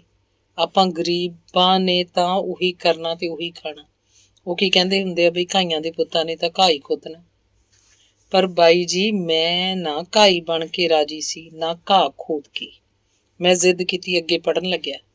ਮੈਂ ਨਾ ਉਦੋਂ ਹੀ ਧਾਰ ਲਈ ਸੀ ਮਨ 'ਚ ਕਿ ਮੈਂ ਤਾਂ ਦੱਬ ਕੇ ਪੜ੍ਹੂ। ਆ ਜਿਹੜੀ ਗੱਲਾਂ ਕਰਦੇ ਨਾ, ਫਿਰ ਲੱਗੂ ਇਹਨਾਂ ਨੂੰ ਪਤਾ ਕਿ ਬੰਦਾ ਤਾਂ ਬੰਦਾ ਹੀ ਹੁੰਦਾ। ਪਰ ਇੱਥੇ ਕੌਣ ਸਮਝਦਾ ਬੰਦੇ ਨੂੰ ਬੰਦਾ? ਇੱਥੇ ਤਾਂ ਕੋਈ ਸੰਧੂ, ਕੋਈ ਢਿੱਲੋਂ, ਕੋਈ SC, ਕੋਈ BC। मानस की जात सब एक सब एक ਸੁਆਹ ਪਛਾਨਣੀ ਹੈ ਨਾ ਮੋਟੀ ਬੁੱਧੀ ਵਾਲੇ ਜੀਵਨ। 6ਵੀਂ 'ਚ ਜਾ ਕੇ ਕਿਹੜਾ ਖਹਿੜਾ ਛੁੱਟਿਆ ਇਹਨਾਂ ਗੱਲਾਂ ਤੋਂ? ਉਹੀ ਲੋਕ, ਉਹੀ ਸੋਚ, ਉਹੀ ਗੱਲਾਂ। ਹੋਰ ਤਾਂ ਹੋਰ ਚੰਗੇ ਭਲੇ ਸੋਝੀ ਵਾਲੇ ਵੀ ਇਹੀ ਕੁਝ ਕਰਦੇ। ਸਾਡਾ ਇੱਕ ਮਾਸਟਰ ਹੁੰਦਾ ਸੀ, ਟੀਰਾ ਜਿਹਾ, ਨਾਮ ਨਹੀਂ ਯਾਦ ਮੈਨੂੰ ਉਹਦਾ। ਕੇਰਾ ਉਹਨੇ ਸਾਨੂੰ ਇੱਕ ਸਵਾਲ ਪਾ ਦਿੱਤਾ, ਬੜਾ ਟੇਢਾ ਜਿਹਾ। ਕਹਿੰਦਾ ਕੱਢ ਕੇ ਲਿਆਓ। ਲੱਗ ਗਈ ਸਾਰੀ ਕਲਾਸ ਟੱਕਰਾਂ ਮਾਰਨ। ਮੈਂ ਕੱਢ ਕੇ ਸਵਾਲ ਪਹਿਲੀਆਂ 'ਚ ਸਲੇਟ 'ਚ ਜਾ ਮਾਸਟਰ ਜੀ ਅੱਗੇ ਕੀਤੀ। ਇਨਾਮ? ਕਿਹੜਾ ਇਨਾਮ? ਮੈਨੂੰ ਤਾਂ ਸਜ਼ਾ ਮਿਲੀ। ਤੂਤ ਦੀ ਸੋਟੀ ਨਾਲ ਕੁੱਟਿਆ ਸੀ ਉਹਨੇ ਮੈਨੂੰ। ਪਤਾ ਕੀ ਕਹਿੰਦਾ? ਕਹਿੰਦਾ ਕੁੱਤਾ, ਧੁੱਪ ਵੀ ਨਹੀਂ ਲੱਗਣ ਦਿੰਦਾ। ਕਿੱਦਾਂ ਮੂਹਰੇ ਖੜ ਗਿਆ ਕੰਧ ਬਣ ਕੇ, ਸਵਾਲ ਕੱਢ ਕੇ ਇਹਨੇ ਜੱਜ ਲੱਗਣਾ। ਜਦ ਕਿ ਬਾਈ ਜੀ, ਪੂਰੀ ਕਲਾਸ 'ਚੋਂ ਮੇਰਾ ਹੀ ਸਵਾਲ ਠੀਕ ਸੀ, ਪਰ ਮੇਰੀ ਜਾਤ ਨਹੀਂ ਸੀ ਠੀਕ। ਤੁਸੀਂ ਦੱਸੋ ਕੀ ਕਰ ਲਓਗੇ ਐਸੇ ਲੋਕਾਂ ਦਾ ਤੁਸੀਂ? ਮੇਰੇ ਬਾਪੂ ਨੂੰ ਸਾਰੀ ਉਮਰ ਲੋਕ ਸੇਮੀ ਸੇਮੀ ਕਰਦੇ ਰਹੇ। ਕਿਸੇ ਗਲਤੀ ਨਾਲ ਵੀ ਉਹਨੂੰ ਤਰਸੇਮ ਸਿਓ ਨਹੀਂ ਕਿਹਾ ਹੋਣਾ ਕਦੇ। ਤੇ ਹੁਣ ਉਹੀ ਲੋਕ ਮੇਰੇ ਕੋਲ ਆ ਕੇ ਮੱਥੇ ਰਗੜਦੇ ਨੇ, ਸੰਧੂ ਸਾਹਿਬ ਕਰਦਿਆਂ ਦੀ ਜ਼ੁਬਾਨ ਨਹੀਂ ਥੱਕਦੀ। ਉਦੋਂ ਬੜਾ ਸਵਾਦ ਆਉਂਦਾ ਮੈਨੂੰ। ਬਸ ਜਿਹਦੇ ਹੱਥ ਬੀਨ ਉਹੀ ਸਪੇਰਾ। ਹੁਣ ਵੀ ਮੈਨੂੰ ਸਲਾਮਾਂ ਨਹੀਂ ਜੀ ਹੁੰਦੀਆਂ। ਮੈਂ ਤਾਂ ਪਹਿਲਾਂ ਹੀ ਦੱਸ ਦਿੱਤਾ ਸੀ, ਇੱਥੇ ਬੰਦਾ ਨਹੀਂ ਪੈਸਾ ਬੋਲਦਾ। ਕੁਰਸੀ ਨੂੰ ਸਲਾਮ ਹੁੰਦੇ ਨੇ, ਤੇ ਜਾਂ ਫਿਰ ਤੁਹਾਡੇ ਗੇਟ ਮੂਹਰੇ ਟੰਗੀ ਨੇਮ ਪਲੇਟ ਨੂੰ ਸਲੂਟਾਂ ਵੱਜਦੀਆਂ। ਪਰ ਉਹ ਜਾਣੇ, ਅੱਗੋਂ ਸੁਣੋ ਤੁਸੀਂ। ਮੈਂ ਉਸ ਦਿਨ ਕਹਿਤਾ ਕਿ ਬਾਪੂ ਮੇਰਾ ਖੇਤੀਬਾੜੀ ਕਰਦਾ। ਬਸ ਕਹਿ ਕੇ ਫਸ ਗਿਆ। ਤੇ ਹੁਣ ਤਾਈਂ ਉਸੇ ਝੂਠ ਨੂੰ ਲੋਕ ਤਾਂ ਪਿਓ ਦੇ ਪਿਓ ਨੂੰ ਫੜਦੇ ਨੇ, ਫਿਰ ਹੋਰ ਲਾਗੇ ਪੁੱਛਣ ਅਖੇ ਤੁਹਾਡੀ ਜ਼ਮੀਨ ਕਿੰਨੀ, ਐਤਕੀ ਝੋਨਾ ਕਿਹੜਾ ਲਾਇਆ, ਪਸ਼ੂ ਕਿੰਨੇ ਰੱਖੇ, ਫਲਾਣ ਕਿਵੇਂ, ਢਮਕਾਣ ਕਿਵੇਂ। ਬਸ ਫੇਰ ਕੀ, ਇੱਕ ਝੂਠ ਬੋਲ ਕੇ 8500 ਹਰ ਰੋਜ਼ ਬੋਲਣੇ ਪੈਂਦੇ। ਮੈਂ ਜੋ ਮਨ ਆਉਂਦਾ ਆਖ ਦਿੰਦਾ, ਪਰ ਦੁੱਖ ਬਹੁਤ ਹੁੰਦਾ ਮੈਨੂੰ। ਜੇ ਮੈਂ ਝੂਠ ਬੋਲਦਾ ਰਿਹਾ ਸੀ ਤਾਂ ਕਦੇ ਕੁਝ ਜਤਾਉਣ ਲਈ ਨਹੀਂ, ਮੇਰੀ ਮਜਬੂਰੀ ਸੀ। ਬਹੁਤ ਦੁੱਖ ਭੋਗਿਆ ਮੈਂ, ਬੜਾ ਹੀਣ ਮਹਿਸੂਸ ਕੀਤਾ ਮੈਂ ਖੁਦ ਨੂੰ। ਪਿੰਡ ਇੱਕ ਯਾਰ ਸੀ ਮੇਰਾ, ਮੰਗੀ, ਬੜਾ ਕੈਮ ਬੰਦਾ ਸੀ ਉਹ। 10 ਕਿੱਲੇ ਜ਼ਮੀਨ ਸੀ ਉਹਨਾਂ ਦੀ। ਮੈਂ ਤੇ ਮੰਗੀ 2-2 ਘੰਟੇ ਉਹਨਾਂ ਦੀ ਮੋਟਰ ਤੇ ਬੈਠੇ ਗੱਲਾਂ ਕਰਦੇ ਰਹਿੰਦੇ। ਮੈਂ ਮੰਗੀ ਨੂੰ ਆਪਣਾ ਦੁੱਖ ਦੱਸਿਆ। ਬਾਈ ਜੀ, ਬੜੀ ਸਿਆਣੀ ਗੱਲ ਕਹੀ ਸੀ ਉਸ ਬੰਦੇ ਨੇ। ਕਹਿੰਦਾ ਅੜੀ, ਝੂਠ ਉਹ ਹੁੰਦਾ ਜਿਹੜਾ ਕਿਸੇ ਦਾ ਕੁਝ ਵਿਗਾੜੇ। ਤੂੰ ਤਾਂ ਸਾਹਬ ਨਾਲ ਆਪਣੀ ਜਾਨ ਲੁਕਾਉਂਦਾ ਫਿਰਦਾ। ਕੋਈ ਨਾ, ਪਰਵਾਹ ਨਾ ਕਰ। ਜੇ ਕੋਈ ਮੇਰਾ ਸਾਲਾ ਬਹੁਤਾ ਕਹੂ ਤਾਂ ਇੱਥੇ ਫੜ ਲਿਆਈ। ਕਿਸੇ ਰਿਸ਼ਤਾ ਕਰਨਾ ਤੈਨੂੰ, ਕਹਿ ਦੇਈਂ ਸਾਡੀ ਇਹ ਮੋਟਰ। ਮੈਨੂੰ ਇੱਕ ਵਾਰ ਤਾਂ ਹਾਸਾ ਆ ਗਿਆ। ਫੇਰ ਤਾਂ ਮੰਗੀ ਦੀ ਜ਼ਮੀਨ ਦੇ ਸਿਰ ਤੇ ਛਾਲਾਂ ਮਾਰ ਛੱਡੀਆਂ ਸਾਰੀ ਉਮਰ। ਪਰ ਬਾਈ ਜੀ, ਇਹ ਖੁਦਕਸ਼ੀ ਕਰ ਲੈਣ ਵਾਲੀ ਗੱਲ ਸੀ ਮੇਰੇ ਲਈ। ਪਰ ਜਦ ਮੈਨੂੰ ਲੋਕਾਂ ਦੀਆਂ ਗੱਲਾਂ ਯਾਦ ਆਉਂਦੀਆਂ, ਚੀਸ ਜਿਹੀ ਉੱਡਦੀ ਸੀ ਮੇਰੇ ਅੰਦਰ। ਮੈਂ ਸਾਲਮ ਸਬੂਤ ਬੈਠਾ ਨਾ ਤੁਹਾਡੇ ਸਾਹਮਣੇ। ਮੇਰੇ 2 ਨੱਕ ਨੇ ਜਾਂ 4 ਅੱਖਾਂ, ਜਾਂ ਫਿਰ ਤੁਹਾਡੀਆਂ 4 ਅੱਖਾਂ ਨੇ। ਰੱਬ ਨੇ ਸਭ ਨੂੰ ਇੱਕੋ ਜਿਹਾ ਬਣਾਇਆ। ਪੜ੍ਹਿਆ ਲਿਖਿਆ ਇੱਜ਼ਤਦਾਰ ਬੰਦਾ ਮੈਂ, ਪਰ ਤੁਸੀਂ ਵੀ ਆਖਰ 'ਚ ਇਹੋ ਕਹਿਣਾ, ਐਵੇਂ ਕੁੱਤਾ ਭਕਾਈ ਮਾਰਦਾ। ਇਹ ਤਾਂ ਮਿਹਣੇ ਵਾਂਗੂ ਸਹਿਣਾ ਹੀ ਪੈਂਦਾ ਸਾਨੂੰ। ਕਦੀ ਵੱਡੀ ਜਾਤ ਵਾਲੇ ਨੂੰ ਉਹਦੀ ਜ਼ਾਤ ਦਾ ਨਾਮ ਲੈ ਕੇ ਬੁਲਾਇਆ ਕਿਸੇ? ਕਦੀ ਕਿਸੇ ਗਾਲ ਕੱਢੀ ਉਹਨੂੰ ਉਹਦੀ ਜਾਤੀ ਦਾ ਨਾਮ ਲੈ ਕੇ? ਉਹਦੇ ਲਈ ਜਾਤ ਮਿਹਣਾ ਨਹੀਂ ਹੁੰਦੀ। ਫਰਕ ਤਾਂ ਪੈਂਦਾ ਮੇਰੇ ਵਰਗੇ ਉਹਨਾਂ ਨੂੰ ਜਿਹੜੇ ਜਾਤੀਵਾਦੀ ਦਾ ਸ਼ਿਕਾਰ ਹੁੰਦੇ ਨੇ। ਜਮਾਤੀ ਮੁੰਡੇ ਪਤਾ ਕੀ ਕਿਹਾ ਕਰਦੇ ਸੀ? ਕਹਿੰਦੇ ਸੀ ਤੇਰੇ ਕੋਲੋਂ ਚਮੜੇ ਦੀ ਬੋ ਆਉਂਦੀ ਹੈ, ਤੇਰਾ ਬਾਪੂ ਮਰੇ ਪਸ਼ੂ ਕਿਉਂ ਚੁੱਕਦਾ? ਗੰਦੇ ਤੁਸੀਂ ਚੰਮ ਖਾਂਦੇ ਜੀ। ਦੱਸੋ ਕੀ ਜਵਾਬ ਦਿੰਦਾ ਮੈਂ? ਜਿਹੜੇ ਫੰਨੇ ਖਾਂ ਮਾਸਟਰ ਸੀ ਨਾ ਸਕੂਲ 'ਚੋਂ, ਪਤਾ ਕੀ ਆਖਦੇ ਸੀ? ਤੂੰ ਕੀ ਲੈਣਾ ਉਹ ਪੜ੍ਹ ਕੇ, ਕਿਉਂ ਮਗਜ਼ ਖਰਾਬ ਕਰਦਾ? ਆਪਣੇ ਬਾਪੂ ਨਾਲ ਕੰਮ ਕਰਾਇਆ ਕਰ। ਦੱਸੋ ਮੈਂ ਰੱਬ ਦੇ ਮਾਂ ਮਾਰੇ ਸੀ? ਮੈਂ ਰੱਜ ਕੇ ਪੜ੍ਹਿਆ, ਮੈਂ ਤਾਂ PhD ਵੀ ਕਰਨੀ ਸੀ, ਪਰ ਮੇਰਾ ਗਾਈਡ ਦੀ ਵੀ ਸੁਣ ਲਓ। 20 ਕੁ ਦਿਨ ਤਾਂ ਮੇਰੀ ਭਮੀਰੀ ਘੁਮਾ ਛੱਡੀ ਉਹਨੇ। ਚੱਕੀ ਤੋਂ ਆਟਾ ਲਿਆ ਦੇ, ਆ ਨਿਆਣੇ ਸਕੂਲ ਛੱਡ ਆ ਕਰਦੇ ਉਹ ਕਰਦੇ, ਮੈਂ ਕੰਮ ਕਰੀ ਜਾਂਦਾ। ਪਰ ਇੱਕ ਦਿਨ ਤੁਹਾਡੇ ਵਰਗੇ ਨੇਕ ਬੰਦੇ ਨੇ ਦੱਸਿਆ ਕਿ ਇਹ ਤਾਂ ਜੱਟਾਂ ਦੇ ਮੁੰਡਿਆਂ ਨੂੰ ਹੀ ਕਰਾਉਂਦਾ PhD, ਤੇ ਇੱਥੋਂ ਤਾਂ ਬਸ ਕੰਮ ਹੀ ਕਰਾਊ। ਗੈਰ ਜੱਟਾਂ ਨੂੰ ਤਾਂ ਇਹ ਬੋਝ ਸਮਝਦਾ ਧਰਤੀ ਤੇ। ਜਾਂ ਫਿਰ ਤੂੰ ਕਿਸੇ ਸੋਹਣੀ ਜੀ ਕੁੜੀ ਦੀ ਜੂਨੇ ਆਇਆ ਹੁੰਦਾ। ਮੈਂ ਕਿਹਾ ਛੱਡ ਮਨਾ, ਇਹ ਸਿਕੰਦਰ ਸਿੰਘ ਵੀ ਫੰਨੇ ਖਾਂ ਹੀ ਹੈ। ਕੀ ਫਾਇਦਾ? ਜੇ ਪੜ੍ਹ ਲਿਖ ਕੇ ਸਿਆਣਾ ਨਹੀਂ ਬਣਿਆ ਤਾਂ ਇਹਦੀ ਕਰਾਈ PhD ਨਾਲ ਮੈਂ ਸਿਕੰਦਰ ਸਿੰਘ ਨੂੰ ਰਾਮ ਰਾਮ ਬੁਲਾ ਕੇ ਆ ਗਿਆ ਘਰ ਨੂੰ। ਜਈ ਤਈ ਮਰਾਵੇ PhD, ਮੈਂ ਖਿਆਲ ਹੀ ਛੱਡਦਾ। ਚਲੋ ਪੜ੍ਹ ਗੱਡੇ ਲੱਦੀਏ ਵਾਲੀ ਗੱਲ ਦਾ ਵੀ ਕੀ ਫਾਇਦਾ? ਡਿਗਰੀਆਂ ਨਾਲ ਕੀ ਹੁੰਦਾ? ਵੇਖ ਹੀ ਲਿਆ ਤੁਸੀਂ ਸਿਕੰਦਰ ਸਿੰਘ ਵਰਗਿਆਂ ਦਾ ਹਾਲ। ਆਪਾਂ ਕਿਹੜੀ ਗੱਲ ਕਰਦੇ ਸੀ? ਹਾਂ ਇੰਝ ਹੀ ਲੱਲੇ ਭੱਬੇ ਲਾਉਂਦੇ ਆ। ਟਾਈਮ ਟੱਪਦਾ ਗਿਆ। ਇੱਕ ਦਿਨ ਮੇਰੀ ਜਮਾਤ ਦੇ 4-5 ਜਣੇ ਕਹਿੰਦੇ ਬਈ ਅਸੀਂ ਤੁਹਾਡੇ ਗੁਆਂਢ ਪਿੰਡ ਆਉਣਾ ਹੈ ਮੇਲੇ ਤੇ, ਤੂੰ ਵੀ ਆ ਜਾਈਂ। ਮੈਂ ਚਲਾ ਗਿਆ। ਨਾਲ ਮੇਰੇ ਮੰਗੀ। 2 ਕੁ ਘੰਟੇ ਮੇਲੇ 'ਚ ਕੱਟ ਕੇ ਸਾਰੇ ਕਹਿੰਦੇ ਵੀ ਗਰਮੀ ਬਹੁਤ ਆ, ਚੱਲ ਸੀਤੇ ਦੇ ਪਿੰਡ ਚੱਲੀਏ। ਮੈਨੂੰ ਤਾਂ ਗਰਮੀ 'ਚ ਵੀ ਕਾਂਬਾ ਛਿੜ ਗਿਆ। ਮੈਂ ਸੋਚਾਂ ਵੀ ਕਿੱਥੇ ਲਿਜਾਊਂ ਇਹਨਾਂ ਨੂੰ। ਬਸ ਸੱਪ ਦੇ ਮੂੰਹ 'ਚ ਕੋੜ ਕਿਰਲੀ ਆ ਗਈ। ਤੁਰ ਪਿਆ ਸੀ ਪਿੰਡ ਨੂੰ। ਸਾਰੇ ਰਾਹ ਮੈਂ ਚੁੱਪ ਰਿਹਾ। 20 ਤਰ੍ਹਾਂ ਦੀਆਂ ਸੋਚਾਂ ਮਨ 'ਚ ਆਉਂਦੀਆਂ ਜਾਂਦੀਆਂ ਰਹੀਆਂ। ਮੈਂ ਸਭ ਨੂੰ ਮੰਗੀ ਦੀ ਮੋਟਰ ਤੇ ਲੈ ਗਿਆ। ਮੰਗੀ ਆਪਣੇ ਘਰੋਂ ਜਾ ਕੇ ਚਾਹ ਪਾਣੀ ਲੈ ਆਇਆ। ਸਾਰਾ ਦਿਨ ਬੀਤ ਗਿਆ। ਆਥਣੇ ਜੇ ਮੈਂ ਵੇਖਿਆ ਮੇਰਾ ਬਾਪੂ ਵੱਟੋ ਵੱਟ ਮੰਗੀ ਦੀ ਮੋਟਰ ਵੱਲ ਨੂੰ ਤੁਰਿਆ ਆਵੇ। ਅਚਾਨਕ ਮੈਨੂੰ ਯਾਦ ਆਇਆ ਬਾਪੂ ਨੇ ਤਾਂ ਕੋਠਾ ਲਿੱਪਣ ਲਈ ਮਿੱਟੀ ਲਿਆਉਣ ਲਈ ਕਿਹਾ ਸੀ, ਤੇ ਮੈਂ 2 ਘੰਟਿਆਂ 'ਚ ਮੁੜ ਆਉਣ ਦਾ ਵਚਨ ਦੇ ਕੇ ਆਇਆ ਸੀ। ਪਰ ਹੁਣ ਤਾਂ ਪੂਰਾ ਦਿਨ ਹੀ। ਮੈਂ ਉੱਠ ਕੇ ਬਾਪੂ ਵੱਲ ਨੂੰ ਹੋ ਤੁਰਿਆ, ਕਿਉਂਕਿ ਜਾਣਦਾ ਸੀ ਗੁੱਸੇ 'ਚ ਆਇਆ ਬਾਪੂ ਵੱਖਰੀ ਬੋਲੀ ਬੋਲਦਾ ਹੁੰਦਾ। ਬਾਪੂ ਨੇ ਮੇਰੀ ਧੀ ਭੈਣ ਇੱਕ ਕਰਤੀ। ਮੈਂ ਕਰਾ ਕੇ ਬਾਪੂ ਨੂੰ ਘਰ ਨੂੰ ਮੋੜਤਾ, ਪਰ ਜਦ ਪਿਛਾਂਹ ਮੁੜਿਆ ਤਾਂ ਸਾਰੇ ਲਾਗੇ ਪੁੱਛਣ ਕੌਣ ਸੀ ਇਹ? ਮੈਨੂੰ ਤਰੇੜੀ ਜੀ ਆ ਗਈ। ਬਾਪੂ ਦੇ ਸਿਰ ਤੇ ਲਪੇਟਿਆ ਮੈਲਾ ਜਿਹਾ ਸਾਫਾ, ਟੁੱਟੇ ਬਟਨਾਂ ਵਾਲਾ ਕੁੜਤਾ, ਅੱਧੋ ਰਾਣੀ ਜੀ ਤੇੜ ਦੀ ਚਾਦਰ ਤੇ ਪੈਰੀ ਪਾਈ ਟੁੱਟੀ ਜੀ ਜੁੱਤੀ। ਕਿਵੇਂ ਕਹਿੰਦਾ ਇਹ ਬਾਪੂ ਹੈ ਮੇਰਾ? 10 ਕਿੱਲੇ ਇੱਕੋ ਟੱਕ ਦਾ ਮਾਲਕ, ਜਿਹਦੀ ਮੋਟਰ ਤੇ ਜਾਮਣਾ ਦੀ ਛਾਵੇਂ ਬੈਠੇ ਸੀ ਸਾਰੇ। ਸਰਦਾਰ ਤਰਸੇਮ ਸਿੰਘ ਫੰਨੇ ਖਾਂ ਜੱਟ। ਇਹ ਜਿਹਾ ਕਿਵੇਂ ਹੋ ਸਕਦਾ ਸੀ? ਉਹ ਮੈਂ ਜਿਵੇਂ ਕਿਸੇ ਧਰਮ ਸੰਕਟ 'ਚ ਫਸ ਗਿਆ। ਸਾਰੀ ਊਰਜਾ ਇਕੱਠੀ ਕਰਕੇ ਮੈਂ ਕਿਹਾ ਸਾਂਝੀ ਸੀ ਸਾਡਾ। ਗੱਲ ਹੋਰ ਪਾਸੇ ਤੁਰ ਗਈ, ਪਰ ਮੇਰੀ ਜ਼ਬਾਨ ਤਾਲੂਏ ਜਾ ਲੱਗੀ। ਗਲਾ ਖੁਸ਼ਕ ਹੋ ਗਿਆ ਤੇ ਅੱਖਾਂ ਨਮ। ਮੇਰਾ ਅੰਦਰਲਾ ਲਾਹਨਤਾਂ ਪਾਉਣ ਲੱਗਿਆ ਸੀ ਮੈਨੂੰ। ਇੱਕ ਪਲ ਲਈ ਤਾਂ ਲੱਗਿਆ ਜਈ ਤਈ ਮਰਾਵੇ ਇਹੋ ਜਿਹੀ ਸਰਦਾਰੀ, ਜਿਹੜੀ ਪਿਓ ਨੂੰ ਪਿਓ ਕਹਿਣੋਂ ਰੋਕਦੀ। ਪਰ ਕੀ ਕਰਦਾ ਮੈਂ? ਮੇਰੇ ਅੰਦਰ ਬੈਠਾ ਨੀਵੇਂ ਹੋਣ ਦਾ ਅਹਿਸਾਸ ਜਿਉਣ ਨਹੀਂ ਸੀ ਦਿੰਦਾ ਮੈਨੂੰ। ਮੇਰੇ ਅੰਦਰ ਦੀ ਗੰਢ ਹੋਰ ਪੀਚਦੀ ਜਾਂਦੀ। ਜਦ ਸਾਰੇ ਆਪਣੇ ਪਿੰਡਾਂ ਨੂੰ ਮੁੜ ਗਏ, ਮੈਂ ਤੇ ਮੰਗੀ ਵੀ ਘਰ ਨੂੰ ਤੁਰ ਪਏ। ਸਾਡੇ ਦੋਹਾਂ ਵਿਚਾਲੇ ਚੁੱਪ ਸੀ। ਉਹ ਸਮਝਦਾ ਸੀ ਮੇਰੀ ਹਾਲਤ। ਜਦ ਮੰਗੀ ਹੁਣਾਂ ਦੀ ਬੀਹੀ ਦਾ ਮੋੜ ਆਇਆ, ਉਹਨੇ ਮੈਨੂੰ ਬਾਹੋਂ ਫੜ ਕੇ ਹਿਲੂਣਿਆ। ਜਾਵਾਂ ਮੈਂ ਬਸ ਸਿਰ ਹਿਲਾਇਆ ਤੇ ਉਹ ਚਲਾ ਗਿਆ। ਘਰ ਵੜਿਆ ਤਾਂ ਬਾਪੂ ਘਰੇ ਨਹੀਂ ਸੀ। ਮੈਂ ਅੰਦਰ ਵੜ ਕੇ ਦੇਰ ਤੱਕ ਰੋਂਦਾ ਰਿਹਾ। ਪਹਿਲੀ ਵਾਰ ਝੂਠ ਬੋਲਣ ਦਾ ਅਹਿਸਾਸ ਮੈਨੂੰ ਵੱਡ ਖਾ ਰਿਹਾ ਸੀ। ਮੈਂ ਜਦ ਬਾਹਰ ਨਿਕਲਿਆ ਤਾਂ ਵਿਹੜੇ 'ਚ ਬਾਪੂ ਬੈਠਾ ਸੀ। ਉਹ ਫੇਰ ਸ਼ੁਰੂ ਹੋ ਗਿਆ। ਲੱਗ ਗਿਆ ਸਾਹਿਬ ਜੀ ਦਾ ਟਾਈਮ। ਕਦੇ ਘਰ ਦਾ ਕੰਮ ਵੀ ਵੇਖ ਲਿਆ ਕਰ ਕੋਈ। ਮੈਂ ਹੀ ਰੱਖਿਆ ਹਰ ਥਾਂ ਫਾਹੇ ਲਾਉਣ ਨੂੰ। ਸਵੇਰ ਦਾ ਦਫਾ ਹੋਇਆ। 2 ਘੰਟੇ ਨਹੀਂ ਹੋਏ ਤੇਰੇ।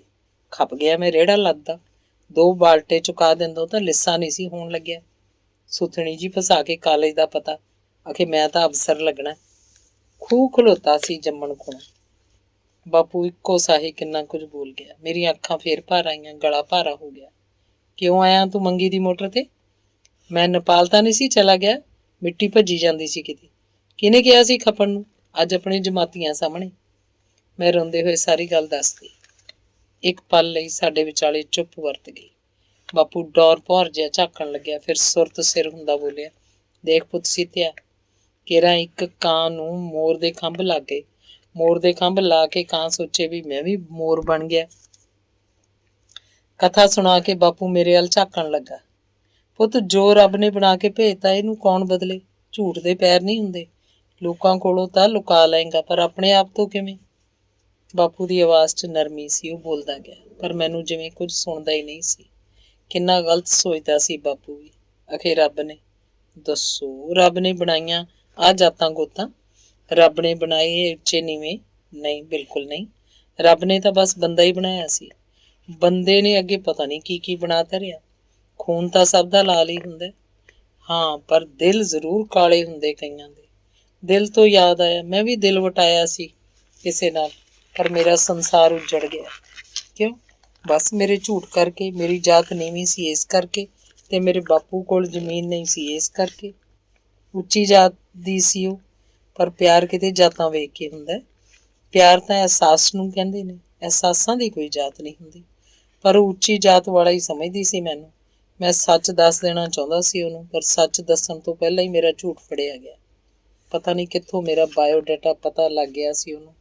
ਮੈਂ ਬੜੇ ਵਾਸਤੇ ਪਾਏ, 100 ਸਹੁੰਆਂ ਖਾਧੀਆਂ ਕਿ ਮੈਂ ਕੋਈ ਝੂਠਾ ਬੰਦਾ ਨਹੀਂ, ਮੈਂ ਕਿਸੇ ਨੂੰ ਧੋਖਾ ਦੇਣ ਲਈ ਝੂਠ ਨਹੀਂ ਸੀ ਬੋਲਿਆ। ਪਰ ਮੈਂ ਗਵਾ ਲਿਆ ਸੀ ਉਹਨੂੰ। ਮੇਰੇ ਝੂਠ ਦੀ ਥਾਂ ਹੀ ਸਜ਼ਾ ਮਿਲ ਗਈ ਸੀ ਮੈਨੂੰ। ਇਹ ਤੋਂ ਵੀ ਵੱਡਾ ਦੁੱਖ ਤਾਂ ਇਹ ਸੀ ਕਿ ਉਸ ਕੁੜੀ ਨੇ ਮੇਰੇ ਨਾਲ ਨਹੀਂ, ਮੇਰੀ ਜਾਤ ਨਾਲ ਪਿਆਰ ਕੀਤਾ ਸੀ।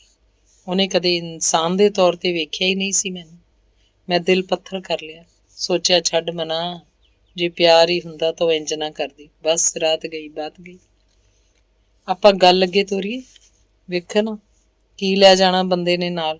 2 ਘੜੀਆਂ ਗੱਲਾਂ ਕੀਤੀਆਂ, ਦਿਲ ਹੌਲਾ ਹੋ ਜਾਂਦਾ। ਉਹ ਕੀ ਕਹਿੰਦੇ ਨੇ ਸਿਆਣੇ, ਵੀ ਦੁੱਖ ਵੰਡਿਆ ਘਟਦਾ ਹੈ ਤੇ ਖੁਸ਼ੀ ਵੰਡਿਆਂ ਵੱਧਦੀ ਹੈ ਕਿ ਨਹੀਂ। ਬਸ ਬਾਈ ਜੀ ਜਿਵੇਂ ਕਿਵੇਂ ਕਰਕੇ ਦਿਨ ਕੱਟੀ ਦੇ ਗਏ। ਮੈਂ BA ਕਰਕੇ MA ਕੀਤੀ, ਫਿਰ ਇੱਕ ਹੋਰ MA ਕੀਤੀ, PhD ਸਿਕੰਦਰ ਸਿਉਂ ਕਰਕੇ ਹੁੰਦੀ ਰਹਿ ਗਈ। ਮੈਂ ਲੱਗ ਗਿਆ ਕੋਈ ਕੰਮ ਧੰਦਾ ਲੱਭਣ, ਪਰ ਕੋਈ ਕੰਮ ਕਾਰ ਕਿਤੇ ਰੱਖਿਆ ਪਿਆ ਹੁੰਦਾ। ਬੜੇ ਪਾਪੜ ਵੇਲੇ ਮੈਂ ਅਖੀਰ 3200 ਧੱਕੇ ਖਾ ਕੇ ਇਸ ਥਾਂ ਅਪੜਿਆ ਮੈਂ। ਹੁਣ ਪੁੱਛੋ ਬਈ, ਇਹ ਸੰਧੂ ਵਾਲਾ ਕੀ ਮਸਲਾ ਹੈ? ਆਪਣੇ ਦੁਆਲੇ ਭਰਮ ਜਾਲ ਤਾਂ ਮੈਂ ਪਹਿਲਾਂ ਹੀ ਵਿਛਾਈ ਬੈਠਾ ਸੀ। ਕਈ ਸਾਲ ਬੀਤ ਗਏ, ਕਿੰਨਾ ਕੁਝ ਬਦਲ ਗਿਆ। ਮੈਂ ਕੀ ਤੋਂ ਕੀ ਬਣ ਗਿਆ, ਪਰ ਹੁਣ ਵੀ ਸਕੂਨ ਨਹੀਂ ਇਸ ਰੂਹ ਨੂੰ। ਪਤਾ ਕਿਉਂ? ਕਿਉਂਕਿ ਹੁਣ ਮੈਨੂੰ ਜ਼ਰੂਰਤ ਹੈ ਨਹੀਂ ਇਸ ਸਭ ਕਾਸੇ ਦੀ। ਜਦ ਜ਼ਰੂਰਤ ਸੀ ਉਦੋਂ ਧੁਰ ਤੱਕ ਤਰਸੇਵਾਂ ਹੰਢਾਇਆ ਮੈਂ। ਮੇਰੀ ਮਾਂ ਦੇ ਮੋਤੀਆ ਉਤਰ ਆਇਆ ਸੀ ਅੱਖਾਂ 'ਚ, ਪਰ ਕਿਸੇ ਵੱਡੇ ਹਸਪਤਾਲ ਜਾ ਕੇ ਇਲਾਜ ਕਰਾਉਣ ਜੋਗੇ ਪੈਸੇ ਹੈ ਨਹੀਂ ਸੀ ਮੇਰੇ ਬਾਪੂ ਕੋਲ। ਮੈਂ ਬੇਬੇ ਨੂੰ ਸਰਕਾਰੀ ਹਸਪਤਾਲ ਲੈ ਗਿਆ। ਉੱਥੇ ਵੀ ਮਾੜੇ ਬੰਦੇ ਨੂੰ ਕੌਣ ਪੁੱਛਦਾ। ਡਾਕਟਰ ਨੇ ਲਿਖ ਕੇ ਪਰਚੀ ਹੱਥ ਫੜਾ ਦਿੱਤੀ, ਕਹਿੰਦਾ ਬਾਜ਼ਾਰੋਂ ਆਹ ਸਮਾਨ ਲੈ ਕੇ ਆ। ਮੈਂ ਜਦੋਂ ਮੈਡੀਕਲ ਸਟੋਰ ਤੋਂ ਸਮਾਨ ਲੈ ਕੇ ਪੈਸੇ ਪੁੱਛੇ ਤਾਂ ਮੇਰੇ ਪੈਰਾਂ ਹੇਠੋਂ ਧਰਤੀ ਖਿਸਕ ਗਈ। ਮੇਰੇ ਕੋਲ ਇੰਨੇ ਪੈਸੇ ਤਾਂ ਹੈ ਹੀ ਨਹੀਂ ਸੀ। ਮੈਂ ਦੁਕਾਨ ਵਾਲੇ ਨੂੰ ਦੱਸਿਆ, ਕਿੰਨੇ ਨੇ? ਹੌਲਾ ਲੈ ਲਓ ਸਮਾਨ, ਲੈਂਸ ਸਸਤਾ ਦੇ ਦਿੰਦੇ। ਤੇ ਉਸ ਦੁਕਾਨਦਾਰ ਦੀ ਗੱਲ ਸੁਣ ਕੇ ਸੋਚੀ ਪੈ ਗਿਆ ਮੈਂ। ਸੋਚੋ ਤੁਸੀਂ ਕੀ ਬੀਤੀ ਹੋਊ ਮੇਰੇ ਤੇ। ਮੈਨੂੰ ਦੁਨੀਆ ਦਿਖਾਉਣ ਵਾਲੀ ਮੇਰੀ ਮਾਂ ਦੀਆਂ ਅੱਖਾਂ ਬਣਾਉਣ ਜੋਗਾ ਵੀ ਨਹੀਂ ਸੀ ਮੈਂ। ਕਿੱਥੇ ਮਾਰ ਲੈਂਦਾ ਮੈਂ ਡਾਕਾ, ਤੇ ਉਸ ਸਸਤੇ ਸਮਾਨ ਨਾਲ ਬਣੀ ਮੇਰੀ ਮਾਂ ਦੀ ਅੱਖ ਉਹਦੇ ਮਰਨ ਤੀਕ ਠੀਕ ਨਹੀਂ ਸੀ ਹੋਈ। ਤੇ ਮੇਰੇ ਬਾਪੂ ਨੇ ਕਦੇ ਚੰਗਾ ਖਾ ਹੰਢਾ ਕੇ ਨਹੀਂ ਸੀ ਵੇਖਿਆ। ਰੱਜ ਕੇ ਥੁੜ ਹੰਢਾਈ ਸੀ ਉਹਨੇ। ਅਜੀਬ ਕਥਾ ਹੈ ਮੇਰੇ ਬੀਤੇ ਦੀ। ਬਾਪੂ ਵਿਚਾਰਾ ਧੁਰ ਦੀ ਟਿਕਟ ਕਟਾ ਗਿਆ। ਮੈਂ ਪਿੰਡ ਛੱਡਤਾ। ਸੀਤੇ ਤੋਂ ਸੁਰਜੀਤ ਬਣ ਗਿਆ। ਸਕੂਲੇ ਮੈਂ ਪੜ੍ਹਾਇਆ, ਕਲਰਕੀ ਮੈਂ ਕਰੀ, ਬੈਂਕ 'ਚ ਸਫਾਈਆਂ ਮੈਂ ਕੀਤੀਆਂ, ਲੋਕਾਂ ਦੇ ਜੂਠੇ ਭਾਂਡੇ ਮੈਂ ਧੋਤੇ, ਪਰ ਹਰ ਥਾਂ ਜੱਟ ਦੱਸਿਆ ਮੈਂ ਖੁਦ ਨੂੰ। ਬਸ ਇੰਝ ਹੀ ਇੱਥੇ ਆ ਕੇ ਬਣ ਗਿਆ ਸੁਰਜੀਤ ਸਿੰਘ ਸੰਧੂ। ਸਾਰਾ ਸ਼ਹਿਰ ਜਾਣਦਾ ਮੈਨੂੰ। ਸੰਧੂ ਸਾਹਿਬ ਕਰਦੇ ਨੇ ਲੋਕ, ਪਰ ਕਿਸੇ ਨੂੰ ਨਹੀਂ ਪਤਾ ਕਿ ਮੈਂ, ਕਿਉਂਕਿ ਮੇਰੇ ਮੱਥੇ ਤੇ ਥੋੜ੍ਹਾ ਲਿਖਿਆ ਕਿ ਲੋਕ ਠੱਪਾ ਲਗਾਉਂਦੇ ਨੇ, ਸਮਾਜ ਮੋਹਰ ਜੜਦਾ ਤੁਹਾਡੇ ਮੱਥੇ ਤੇ। ਉਹ ਠੱਪਾ ਮੈਂ ਮਿਟਾਇਆ ਹੈ ਖੁਦ ਇਹਨਾਂ ਹੱਥਾਂ ਨਾਲ। ਜ਼ਮੀਨ ਅੱਜ ਮੇਰੇ ਕੋਲ, ਪੈਸਾ ਹੈ, ਨਾਮ ਹੈ। ਹੋਰ ਦੱਸੋ, ਸਿੰਘ ਹੁੰਦੇ ਉੱਚੀ ਜਾਤ ਵਾਲੇ ਦੇ ਸਿਰ ਤੇ? ਬਾਈ ਜੀ ਜਾਤ ਕਿਸੇ ਦੇ ਖੂਨ 'ਚ ਨਹੀਂ ਹੁੰਦੀ। ਢੋਏ ਨੇ ਮੇਰੇ ਬਾਪੂ ਨੇ ਮਰੇ ਪਸ਼ੂ, ਪਰ ਉਹ ਕਿੱਤਾ ਸੀ ਉਹਦਾ। ਹੱਕ ਹਲਾਲ ਦੀ ਕਮਾਈ, ਜਿਸ ਨਾਲ ਟੱਬਰ ਪਾਲਿਆ ਉਹਨੇ। ਕੰਮ ਨਹੀਂ, ਕਿਰਦਾਰ ਨੀਵਾਂ ਹੁੰਦਾ ਬੰਦੇ ਦਾ। ਲੋਕ ਸਾਰੀ ਉਮਰ ਨੀਵਾਂ ਸਮਝਦੇ ਰਹੇ ਸਾਨੂੰ। ਮੈਂ ਉੱਚਾ ਹੋ ਕੇ ਦਿਖਾਇਆ ਸਭ ਨੂੰ। ਖੁਦ ਨੂੰ ਫੰਨੇ ਖਾਂ ਸਮਝਣ ਵਾਲੇ ਗੋਡੇ ਰਗੜਦੇ ਨੇ ਮੇਰੇ ਕੋਲ ਆ ਕੇ। ਇੱਕ ਵਾਰ ਸਾਡੇ ਪਿੰਡੋਂ ਬਿੱਲਿਆਂ ਦੀ ਪੱਤੀ ਵਾਲਾ ਫੱਗਣ ਸਿਉਂ ਆਪਣੇ ਮੁੰਡੇ ਨੂੰ ਨਾਲ ਲੈ ਕੇ ਕੋਠੀ ਆ ਗਿਆ। ਮੈਂ ਅਜੇ ਉੱਠਿਆ ਹੀ ਸੀ। ਉੱਪਰੋਂ ਜਦੋਂ ਬੈਡਰੂਮ 'ਚੋਂ ਮੈਂ ਫੱਗਣ ਸਿਉਂ ਨੂੰ ਵੇਖਿਆ ਤਾਂ ਮੇਰੀਆਂ ਅੱਖਾਂ ਅੱਗੇ ਕਿੰਨਾ ਕੁਝ ਘੁੰਮਣ ਲੱਗਿਆ। ਪੁਰਾਣੀ ਗੱਲ ਸੀ। ਫੱਗਣ ਸਿਉਂ ਦੇ ਉਸੇ ਮੁੰਡੇ ਦੇ ਅਜੇ ਦਾੜੀ ਵੀ ਨਹੀਂ ਸੀ ਫੁੱਟੀ। ਇੱਕ ਦਿਨ ਬਾਪੂ ਉਹਨਾਂ ਦੇ ਖੇਤਾਂ ਵੱਲ ਨੂੰ ਗਿਆ ਸੀ ਕਿਧਰੇ। ਮੁੜਦੇ ਹੋਏ ਉਹਨੇ ਫੱਗਣ ਸਿਉਂ ਦੇ ਮੁੰਡੇ ਨੂੰ ਪੁੱਛ ਕੇ ਵਛੇਰੀ ਜੋਗੇ ਰੁੱਗ ਪੱਠੇ ਵੱਢ ਲਏ। ਰੇੜੇ ਤੇ ਸੁੱਟ ਕੇ ਬਾਪੂ ਜੇ ਤੁਰ ਨਹੀਂ ਲੱਗਾ ਸੀ ਜਦ ਨੂੰ ਉੱਤੋਂ ਹੀ ਫੱਗਣ ਸਿਉਂ ਆ ਗਿਆ। ਉਹਨੇ ਨਾ ਗੱਲ ਸੁਣੀ ਨਾ ਬਾਤ, ਲੱਗ ਗਿਆ ਬਾਪੂ ਦੀ ਬੇਇੱਜ਼ਤੀ ਕਰਨ। ਕੀ ਗੱਲ, ਲੰਗਰ ਲਾਇਆ ਇੱਥੇ? ਕਿਹਨੂੰ ਪੁੱਛ ਕੇ ਵੱਢੇ ਪੱਠੇ? ਸਰਦਾਰਾ, ਕਾਕਾ ਆਪਣਾ ਕੋਲ ਹੀ ਖੜਾ, ਮੈਂ ਚੋਰੀ ਤਾਂ ਨਹੀਂ ਵੱਢੇ। ਇਹਨੂੰ ਜਵਾਕ ਨੂੰ ਕੀ ਪਤਾ, ਗੰਦ ਪਾਇਆ ਤੁਸੀਂ ਮਿਹਨਤ ਨਾਲ ਫਸਲਾਂ ਪਾਲੀ ਦੀਆਂ, ਤੁਰ ਪਿਆ ਰੱਖ ਕੇ, ਸੁੱਟ ਇੱਥੇ। ਉਹਨੇ ਪੱਠੇ ਉੱਥੇ ਹੀ ਸੁਟਾ ਲਏ। ਬਾਪੂ ਵਿਚਾਰਾ ਬੇਇੱਜ਼ਤੀ ਕਰਾ ਕੇ ਘਰ ਮੁੜ ਆਇਆ। ਉਸੇ ਫੱਗਣ ਸਿੰਘ ਨੂੰ ਵੇਖ ਕੇ ਮੈਨੂੰ ਬਾਪੂ ਦਾ ਲਾਚਾਰ ਜਿਹਾ ਚਿਹਰਾ ਯਾਦ ਆ ਗਿਆ। ਮੈਂ ਬੈਡਰੂਮ ਚੋਂ ਬਾਹਰ ਆਇਆ ਤਾਂ ਸਾਹਮਣੇ ਨੌਕਰ ਆਇਆ ਹੋਇਆ ਦੀ ਸੂਚਨਾ ਦੇਣ ਲਈ ਖੜਾ ਸੀ। ਬਾਹਰ ਹੀ ਖੜਾ ਰਹਿਣ ਦੇ, ਉਹਨਾਂ ਨੂੰ ਕਹਿ ਦੇ 10 ਮਿੰਟ ਤੱਕ ਆਉਣਾ। ਇੰਨਾ ਕਹਿ ਕੇ ਮੈਂ ਬਾਥਰੂਮ 'ਚ ਵੜ ਗਿਆ। ਜਦ ਬਾਥਰੂਮ 'ਚੋਂ ਬਾਹਰ ਆਇਆ ਤਾਂ ਅੱਧੇ ਘੰਟੇ ਤੋਂ ਵੀ ਉੱਤੇ ਟਾਈਮ ਹੋ ਗਿਆ ਸੀ। ਤਿਆਰ ਹੋ ਕੇ ਮੈਂ ਹੇਠਾਂ ਗਿਆ ਤੇ ਉਹਨਾਂ ਨੂੰ ਡਰਾਇੰਗ ਰੂਮ 'ਚ ਬੁਲਾ ਲਿਆ। ਸਾਹਿਬ ਜੀ, ਸੁੱਖ ਨਾਲ ਖਾਸਾ ਹੀ ਟਾਈਮ ਲਾ ਦਿੱਤਾ, ਅਸੀਂ ਤਾਂ ਖੜੇ ਹੀ ਸੁੱਖ ਚੱਲੇ ਸੀ। ਫੱਗਣ ਸਿਉਂ ਅੰਦਰ ਵੜਦਾ ਹੀ ਬੋਲਿਆ। ਮੇਰੇ ਮਨ 'ਚ ਆਈ, ਕਹਾਂ ਕਿ ਫਗੂਆ ਸਾਹਿਬ, ਤੇਰੇ ਪਿਓ ਨੇ ਤਾਂ ਨਹੀਂ ਬਣਾਇਆ ਮੈਨੂੰ, ਮਿਹਨਤ ਨਾਲ ਬਣਿਆ, ਨੌਕਰ ਤਾਂ ਨਹੀਂ ਰੱਖਿਆ ਤੇਰਾ। ਕੀ ਗੱਲ ਚਾਚਾ, ਨੌਕਰ ਨੇ ਬੈਠਣ ਨੂੰ ਨਹੀਂ ਕਿਹਾ? ਇੱਕ ਤਾਂ ਇਹਨਾਂ ਨੌਕਰਾਂ ਦਾ ਦਿਮਾਗ ਵੀ ਬੰਦਾ ਕੋ ਬੰਦਾ ਨਹੀਂ ਵੇਖਦੇ। ਮੈਂ ਜਾਣਦਾ ਹੋਇਆ ਅਣਜਾਣ ਬਣ ਗਿਆ। ਚੱਲ ਸੁਰਜੀਤ ਸਿੰਘ, ਕੋਈ ਨਾ, ਤੇਰੇ ਗੋਚਰਾ ਕੰਮ ਸੀ। ਮੈਂ ਕਿਹਾ ਭਤੀਜੇ ਆਪਣਾ, ਫਿਰ ਵੀ ਗੱਲ ਇਹ ਸੀ ਕਿ ਲੱਗ ਗਿਆ ਫੱਗਣ ਸੀ ਉਹ ਬਾਤਾਂ ਸੁਣਾਉਣ। ਮੈਂ ਸੋਚਾਂ ਵੀ ਕਦੀ ਤੂੰ ਸਾਨੂੰ ਵੱਡੀ ਟੁੱਕੀ ਯਾਦ ਦੱਸਦਾ ਸੀ, ਅੱਜ ਮੈਂ ਤੈਨੂੰ ਆਪਣਾ ਲੱਗਦਾ। ਇਹ ਹੁੰਦਾ ਬਾਈ ਜੀ, ਕੀ ਕਹਿੰਦੇ ਨੇ ਸਿਆਣੇ, ਵੀ ਮੰਜੀਓਂ ਭੋਂ ਨੇੜੇ ਹੁੰਦਾ, ਦਿਨ ਬਦਲਦਿਆਂ ਦੇਰ ਨਹੀਂ ਲੱਗਦੀ। ਪਾਸ ਨਹੀਂ ਤੋਂ ਦੂਰ ਹੈ, ਮੰਜ਼ਿਲ ਜ਼ਰੂਰ ਹੈ। ਸੈਂਕੜੇ ਝੂਠ ਬੋਲੇ ਮੈਂ ਸਾਰੀ ਉਮਰ, ਪਰ ਕਿਸੇ ਦਾ ਕੁਝ ਵਿਗਾੜਿਆ ਤਾਂ ਨਹੀਂ, ਖੁਦ ਨੂੰ ਹੀ ਧੋਖਾ ਦਿੰਦਾ ਰਿਹਾ ਮੈਂ। ਬੜਾ ਤਰਸੇਵਾਂ ਹੰਡਾਇਆ ਮੈਂ, ਚੱਜ ਨਾਲ ਖਾ ਹੰਡਾ ਕੇ ਨਹੀਂ ਵੇਖਿਆ। ਬੰਤੇ ਸ਼ਾਹ ਦੀ ਹੱਟੀ ਤੇ ਪਈਆਂ ਚੀਜ਼ਾਂ ਵੱਲ ਤਰਸ ਭਰੀਆਂ ਨਜ਼ਰਾਂ ਨਾਲ ਵੇਖਦੇ ਰਹਿਣਾ, ਪਰ ਉਹਨਾਂ ਦਾ ਸਵਾਦ ਵੇਖਣ ਲਈ ਕਦੀ ਚੁਆਨੀ ਨਹੀਂ ਸੀ ਮਿਲੀ ਘਰੋਂ। ਜਦ ਮੈਂ ਕਾਲਜ ਪੜ੍ਹਦਾ ਸੀ ਤਾਂ ਛੁੱਟੀ ਵਾਲੇ ਦਿਨ ਲੱਡੂ ਮਿਸਤਰੀ ਨਾਲ ਦਿਹਾੜੀ ਲਾਉਣ ਜਾਇਆ ਕਰਦਾ ਸੀ। ਕਦੀ ਰੁਪਈਆ ਆਪਣੀ ਮਰਜ਼ੀ ਨਾਲ ਖਰਚ ਕੇ ਨਹੀਂ ਸੀ ਵੇਖਿਆ, ਜੋ ਮਿਲਣਾ ਘਰੇ ਲਿਆ ਫੜਾਉਣਾ। ਬੇਬੇ ਲੋਕਾਂ ਦੇ ਲੱਥੇ ਲਥਾਏ ਕੱਪੜੇ ਪਾ ਕੇ ਸਾਡਾ ਨੰਗ ਕੱਜਦੀ ਰਹੀ, ਪਰ ਅੱਜ ਮੇਰਾ ਮੁੰਡਾ ਅੰਡਰਵੀਅਰ ਵੀ ਬ੍ਰਾਂਡਡ ਪਾਉਂਦਾ, ਏਸੀ ਬਿਨਾਂ ਨੀਂਦ ਨਹੀਂ ਆਉਂਦੀ। 5.5 ਲੱਖ ਵਾਲੀ ਗੱਡੀ ਤੇ ਕਾਲਜ ਜਾਂਦਾ ਉਹ। ਮੇਰੀ ਬੇਬੇ ਸਾਰੀ ਉਮਰ ਨੱਕੋਂ ਕੰਨੋਂ ਬੁੱਚੀ ਫਿਰਦੀ ਰਹੀ, ਪਰ ਅੱਜ ਮੇਰੀ ਘਰਵਾਲੀ ਕੋਲ ਕਿਲੋਆਂ ਦੇ ਹਿਸਾਬ ਨਾਲ ਸੋਨਾ ਹੈ। ਕਾਸ਼ ਕਿਤੇ ਅੱਜ ਬਾਪੂ ਜਿਉਂਦਾ ਹੁੰਦਾ। ਸਾਰੀ ਉਮਰ ਉਹਨੂੰ ਸੇਮੀ ਸੇਮੀ ਕਹਿਣ ਵਾਲੇ ਅੱਜ ਸਰਦਾਰ ਜੀ ਨਾ ਕਰਦੇ ਤਾਂ ਗੱਲ ਕਰਦੇ। ਬਾਪੂ ਸੀ ਨੀਵੀਂ ਜਾਤ ਦਾ, ਮੈਂ ਜੰਮਿਆ ਨੀਵੀਂ ਜਾਤ ਵਾਲੇ ਘਰ, ਪਰ ਅੱਜ ਕਿੱਥੇ ਖੜਾ ਮੈਂ।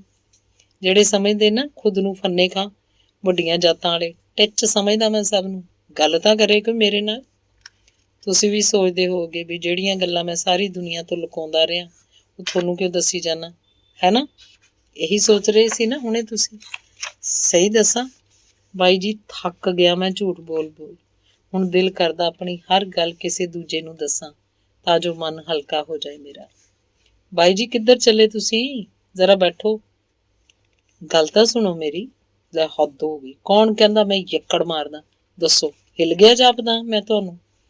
ਹਿੱਲੇ ਤਾਂ ਲੋਕ ਨੇ, ਜੋ ਹਿੱਲ ਗਿਆ ਦੱਸਦੇ ਮੈਨੂੰ, ਤੇ ਤੁਸੀਂ ਵੀ ਲੋਕਾਂ ਨਾਲ ਰਲ ਗਏ। ਫੰਨੇ ਖਾਂ ਬੰਦਾ ਮੈਂ, ਯਕੀਨ ਤਾਂ ਕਰੋ ਮੇਰਾ। 2 ਮਿੰਟ, ਬਸ 2 ਮਿੰਟ ਬੈਠੋ, ਹੁਣੇ ਯਕੀਨ ਦਿਵਾਉਣਾ ਮੈਂ ਤੁਹਾਨੂੰ। ਟਿੱਚ ਤੁਹਾਨੂੰ ਨਹੀਂ, ਲੋਕਾਂ ਨੂੰ ਸਮਝਦਾ ਮੈਂ। ਕੀ ਕਿਹਾ? ਤੁਸੀਂ ਵੀ ਲੋਕਾਂ 'ਚ ਹੀ ਆਉਂਦੇ ਹੋ?